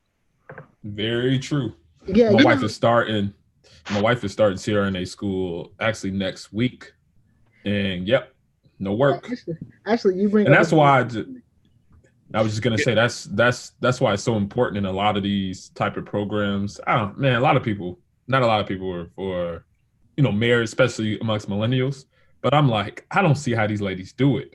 My wife has friends who are in CRNA school, single mothers, 2-3 kids. They can't work. They're going through this very strenuous program. They're pretty much like sneaking and finding side hustles in order to get through. And my wife just kind of mosey along, and she's like, "Oh, I told her, listen, don't focus on anything else during these 2.5 years, but school, and I'll make sure of that." So, working together to get to a certain point. I mean, I just think that's something that has brought a lot of value to just our relationship and just Black folk doing good in this world type of thing. So yeah, I agree with that. I wholeheartedly agree with that. Go ahead, brother. I was just going to say before we close out, man. I think when it comes to computer engineering, computer science, information systems, you don't need to. I agree with Dr. Finks and Super Triz. You don't need to go to a big Division I school to get that sort of education. You go to Division I school if you qualify, not because of the branding behind it. Yeah. So community college is always an option. But trade schools are really starting to, in my experience, I got more out of a vocational trade school than I did out of a community college. So my position is that don't be so quick to turn down vocational education. I think those schools are doing excellent work in terms of the hands-on training and hands-on learning. Yeah. Even HVAC and refrigeration. Those sort of programs are about 1,200 hours. So you're going in there about 12 months roughly. And you're not stopping. You're going to school all year round, but you're getting that. You're getting all of this hands-on training and education. And, don't just stop there, man. Get that CDL too. Get those other what is it? ACSC, I think it is, for your certified electrician, certified electronics technician or something like that. Ooh, certified welder, bro. Very, very lucrative. Get your AWS certification underrated as a certified structural welder. Yep. Yeah, I know. I gotta. And I'm telling you, that fabricator. CDL, getting that CDL and that mechanics, and also that mechanics certification you can get with it. Guys are coming. Guys, I mean, I know guys who come out of jail and have sat down, who've got some, how would I say, some discipline. And next, these guys, some sense. Yeah, I'll say that, some sense. And you finished. You finished. These guys will walk around making $32, $33 an hour. Yeah, man. Yeah. So okay. Yeah, don't be so quick to turn down those vocational programs. Hell no, there's real money there. You get paid quite well. The one I graduated from years ago, man, they were working on what do you call it? Solar energy. So renewable energy. So they were working on wind turbines and solar panels and solar hookups and stuff like that long before this was even a common thought. Now they're working on autonomous vehicles and stuff. So those sort of programs, man, is so beneficial. I mean, it's a little expensive, but if you come from a certain income level, man, the government will pay for it. I think black men need to qualify for these. Need to see if they qualify for these things because you're a double minority. You certainly can. Yeah. And to go to some of these schools where you get some of this vocational training and so forth, where they have it, there's money out there for your Pell Grants and so forth. They'll give you $8,000-$9,000 a year to go to school and get this kind of stuff. There's a lot of money out there. People just have to know where to go. Opportunities are there. Brothers are, and I'm gonna tell you, you have some brothers who take advantage of this. More of us need to, but some. Anyway. The standard program for like a diesel technician or just an automotive mechanic, it's only 9 months. Oh yeah. Yeah. Yep. I think it's UTI. I think it's University Technical Institute or something like that. That does the motorcycle diesel mechanic training. You're right about 9 months. I have seen some for 12. I think maybe they might take some time, take some breaks. Yeah, I took 3 extra months to get some extra courses. I got a ICAR certification for pretty much rebuilding cars after they've been wrecked. I got all those certifications. Yep, you snatch all those up. All those are gimmies. Those are one thing I wanted to also add to what you guys are saying. Don't be afraid to think outside of the box with regards to what you can do with what you have learned. You'd be surprised. So for example, we're talking about, I've been asked a lot about the whole racing stuff, right? Well, the basis of it is automotive. So the stuff that you would learn in these programs, if you wanted to angle it towards something like that, well, you got it right there. You see, so it's not really that type of stuff is not a stretch, right? It's automotive related. Sometimes though, we feel like maybe disconnected from certain areas, right? That we don't have a pathway to it, when in all actuality, a lot of us do possess those skills. And then also when you talk about automotive, like say for instance, you're talking about thinking outside the box. Let's talk about motorcycle mechanics and diesel mechanics, right? This is a pathway to entrepreneurship because you can actually, work, in a shop, save up some money and then start buying some equipment, maybe used equipment, That's what I'm talking about right there. Open up your own shop. Now you're an entrepreneur. Diesel mechanic, right? Diesel mechanic comprises, you have diesel trucks like the ton trucks like the Chevrolet 3500 series, Ford F350s. Then you have the commercial tractors that you see the big rigs, and you also have generators like UPSs. I'm in the process of going to work for myself.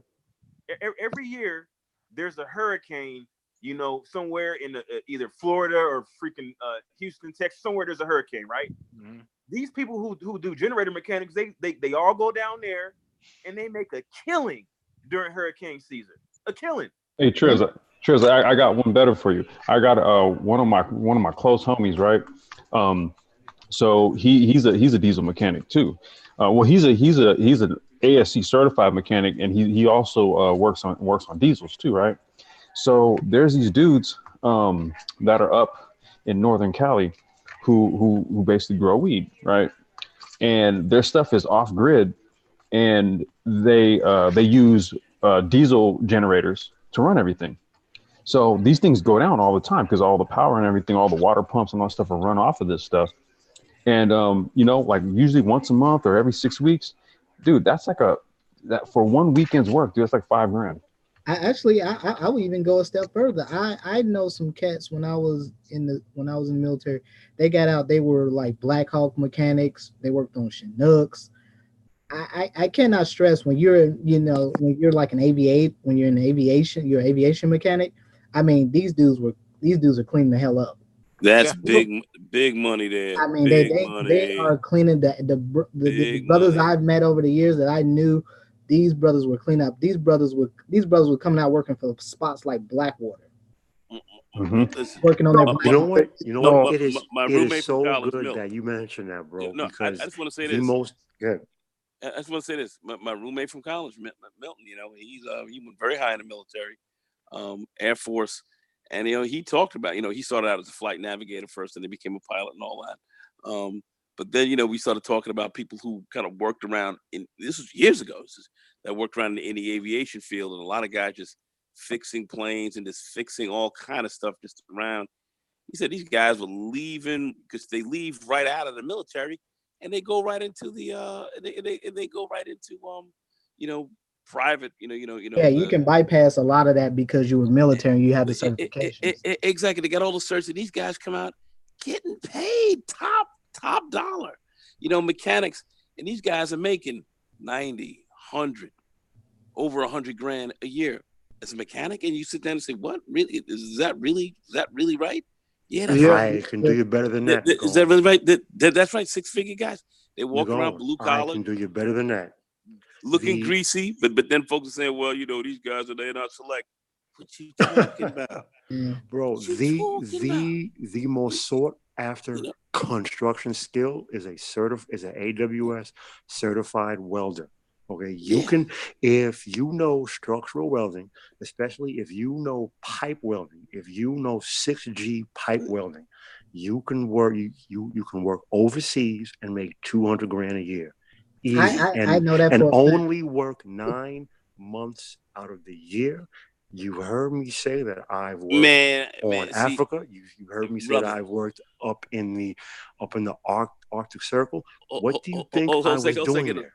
Do you remember I'm a certified welder. When I was in college, you had the pipeline guys who worked. You had the welders going up there, and they were going. This was when they had the whole Alaskan pipeline going down, and guys they were working under savage conditions, but guys were making $250,000 and all this kind of shit, 9 and 10 months working all kind of overtime. I mean, you had hazard pay because, of course, you got caught up in those, 20 to below, temperatures, and wind chill may hit 40 below, your jacket opens up, you die, and all that kind of shit. Hey, whoa. Not cold true, breezes not killing true, your ass. True. But at the end of the day, this is the kind of money these cats were making back then. It was like, what? I was like, maybe I should drop out of school for a little while and run up that motherfucker and get paid. But seriously, that's the kind of money people were making. I remember that then. I remember a lot of those welders were getting paid crazy money. Yeah. Crazy dough. Guys were buying houses. I know a couple of white boys. I think one of the guys, he used to be in the Air Force, but he became a welder. This dude did like undersea welding. Yeah, you took the words right Mexico. That shit's hazardous, but that's big money. He was in Mexico. He was in Australia. This dude was cleaning the hell up. The North Sea, as a underwater welder, you work in the North Sea. You're only going to work 6 months out of the year, and you are going to make upwards of 300 grand a year for 6 months. Of course, this is back in the 80s. Guys were doing this, but they were working, like I said, it was hazard pay. They were working on the cold. Guys were making young guys. Getting their welding certification 19, 20, 21 years old. Guys and then one thing about the underwater welding. A year. That shit is crazy. I did that for 2 years. The thing about underwater welding is you can only work so many hours too. So you're really getting paid full time, but you're not working full time. Because I think you're only under the water so many hours. Yeah, well, you get the bends. It's fucking bends and shit. Well, If you- also plus if you work in welding deeper- is zero wear and tear on the body. The only thing it taxes is your concentration.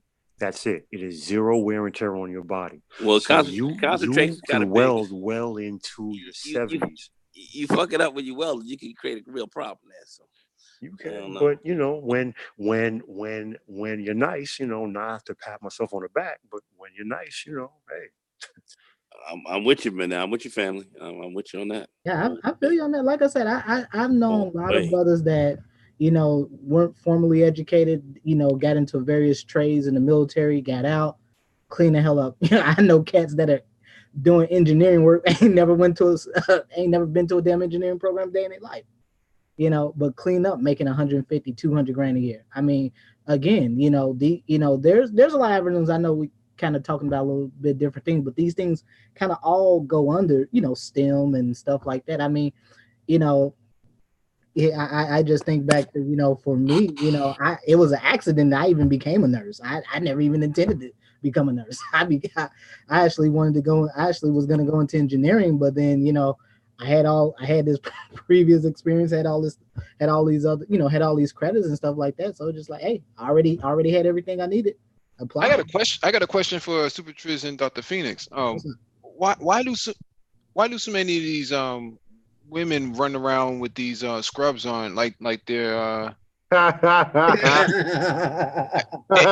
it blows my mind that they're, you know, they're on the bus, they're on the train, they're sitting around in dirty spots, and it's like, why would you, you know, how does a hospital allow scrubs to, you know, frequent the civilian area and then come back into an enclosed area that's supposed to be clean? Like, it's supposed to be sanitized, right? I don't get it. Well, a lot of people, you got to realize that some people that are wearing scrubs, they could be dental assistants, they could be front desk clerks, and there's like a lot of people who are not necessarily direct patient care who actually wear scrubs as well, and so that could be part of it, you know. I would agree with that. You get a lot of folks who aren't in direct patient care. They do wear scrubs. I mean, you know, a lot of folks in the nursing home, they could be the cooks, you know, they can be the folks prepare the meals.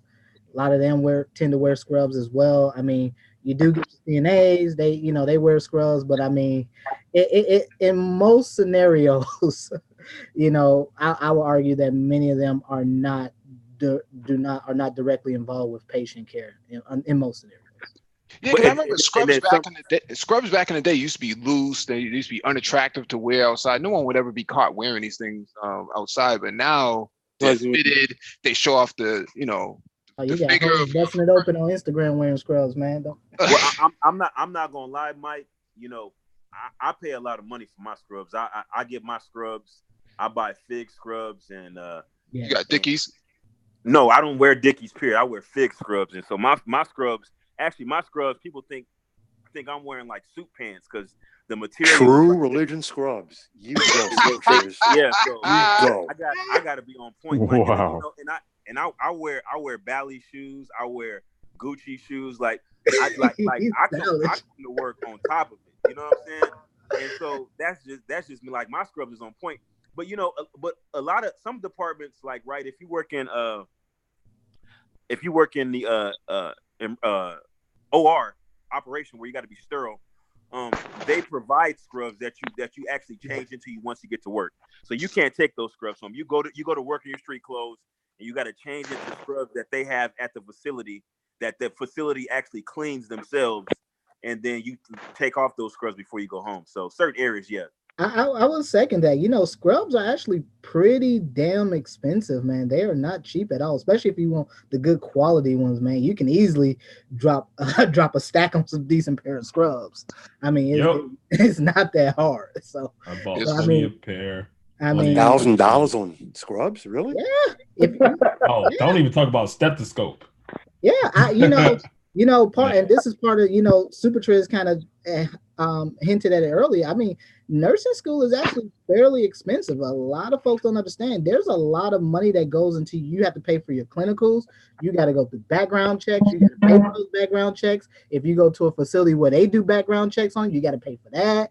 You know, you got to pay for your scrubs, your white coat, your stethoscope, your books. The books at where I went to were probably about $1,600. And the sad part is that we didn't use the books. It was just that the books came with this online access, and we used to do these virtual labs and stuff, and so you needed to buy the books to get the access to the online. It was through, I think it was Pearson or something like that. Yeah, Pearson. But, and so yeah, I mean, Do they pay just for for 3 the hair books weave it was, also? huh? Do they pay for the hair weave also? No, but I mean, Just again, asking, I just mean, asking. you know, it gets really expensive. I think my stethoscope, I still had the same one that I brought in nursing school. I think it was about $100, but the good old VA paid for it for me. So. Yeah, I think the only thing I paid for outside of books was my toolkit for my classes. So I had a pretty electronics. The stethoscopes get a lot more expensive than what I paid for mine. So can't you just buy like a used one off of Craigslist or some shit like that? hell no. No. How much you pay for the Crocs? How much you pay for the Crocs? I don't buy Crocs, man. Oh hell no, man. I got I wear Air. I got Air Maxes. I wear. Wow. you know he had to buy Nikes, man. What is Nike? The reason I wear Air Maxes is because I brought these like about 3 years ago, and I went to the website and made a pair. They're just all black, and so I just wear them because they're pretty comfortable. But I only wear those. I don't wear them for nothing else other than just when I do what I do. There's like a high-end type of nursing Croc that Yeah, my wife. they're so I had got her some of those. Something. They're like cloud. Man. Yeah, the cloud. Yeah. Yeah. They super They're expensive. called Danscos. They're called Danscos. Yeah. Okay, them. I got her some of those for her birthday. She's in love with them. I mean, a lot of the walk ladies, around a lot of the ladies ICU like alligator it ain't skin? nothing. Floating around the ICU. Floating.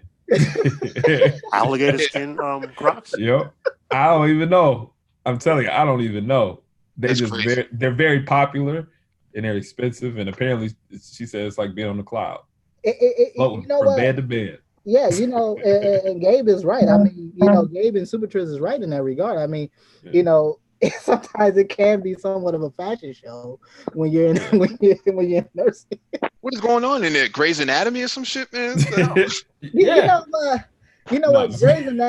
Grey's Anatomy is somewhat realistic to the point in which you have a lot of fraternization among employees.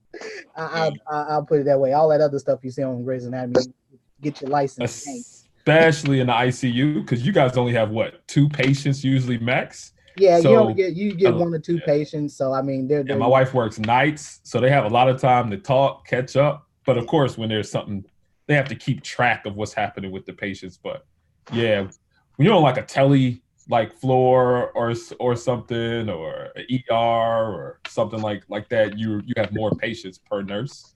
But when you're in the ICU, you have way less per nurse. So yeah, there's a bit of fraternization that my wife tells me about all the time. Oh, there's a lot of fraternization. What you don't find out about is that they have travel nurses. Because I came up here to Seattle as a travel nurse. My wife is a travel nurse right now. She finishing up an assignment. Mm-hmm. Yeah, the travel nurses are the ones that generally doing the most because they bouncing around from place to place, and and so a lot of guys especially because there's only a couple of men that work in any given facility that are actually heterosexual. No offense, but it's just reality. And so the men that are heterosexual, they kind of be rubbing their hands together, salivating, can't wait for the next crop of travel nurses to come in because they be easy pickings, Well, but I wouldn't know anything about that. I'm only saying because Yeah, I think we need to close out because we hit our max on the time. Any closing thoughts? Next 90 seconds. Yeah, I just want to add something real quick. Supertriz said something earlier about your license and not getting blemishes and stuff on your license. In any of these licensed professions, your number one priority is to is to maintain your license, protect your license at all costs. Mhm. And to the greater point of this chat, you know, it isn't about how you start, it is about how you finish. So I'll just leave it at that. We will check for you guys tomorrow. Yeah. Gotta hang out going on tomorrow.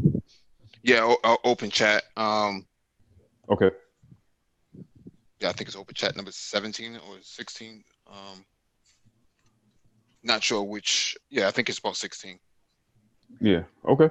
Yeah, man. Yeah. So thank you all for joining us. Please hit the like button if you have not already done so. Share the video if possible and hit that notification bell so you get all the updates from the Black Brain Trust, including those on the community tab. We'll be back tomorrow for open chat. And we are out of here. Shalom. Peace. Later. Peace.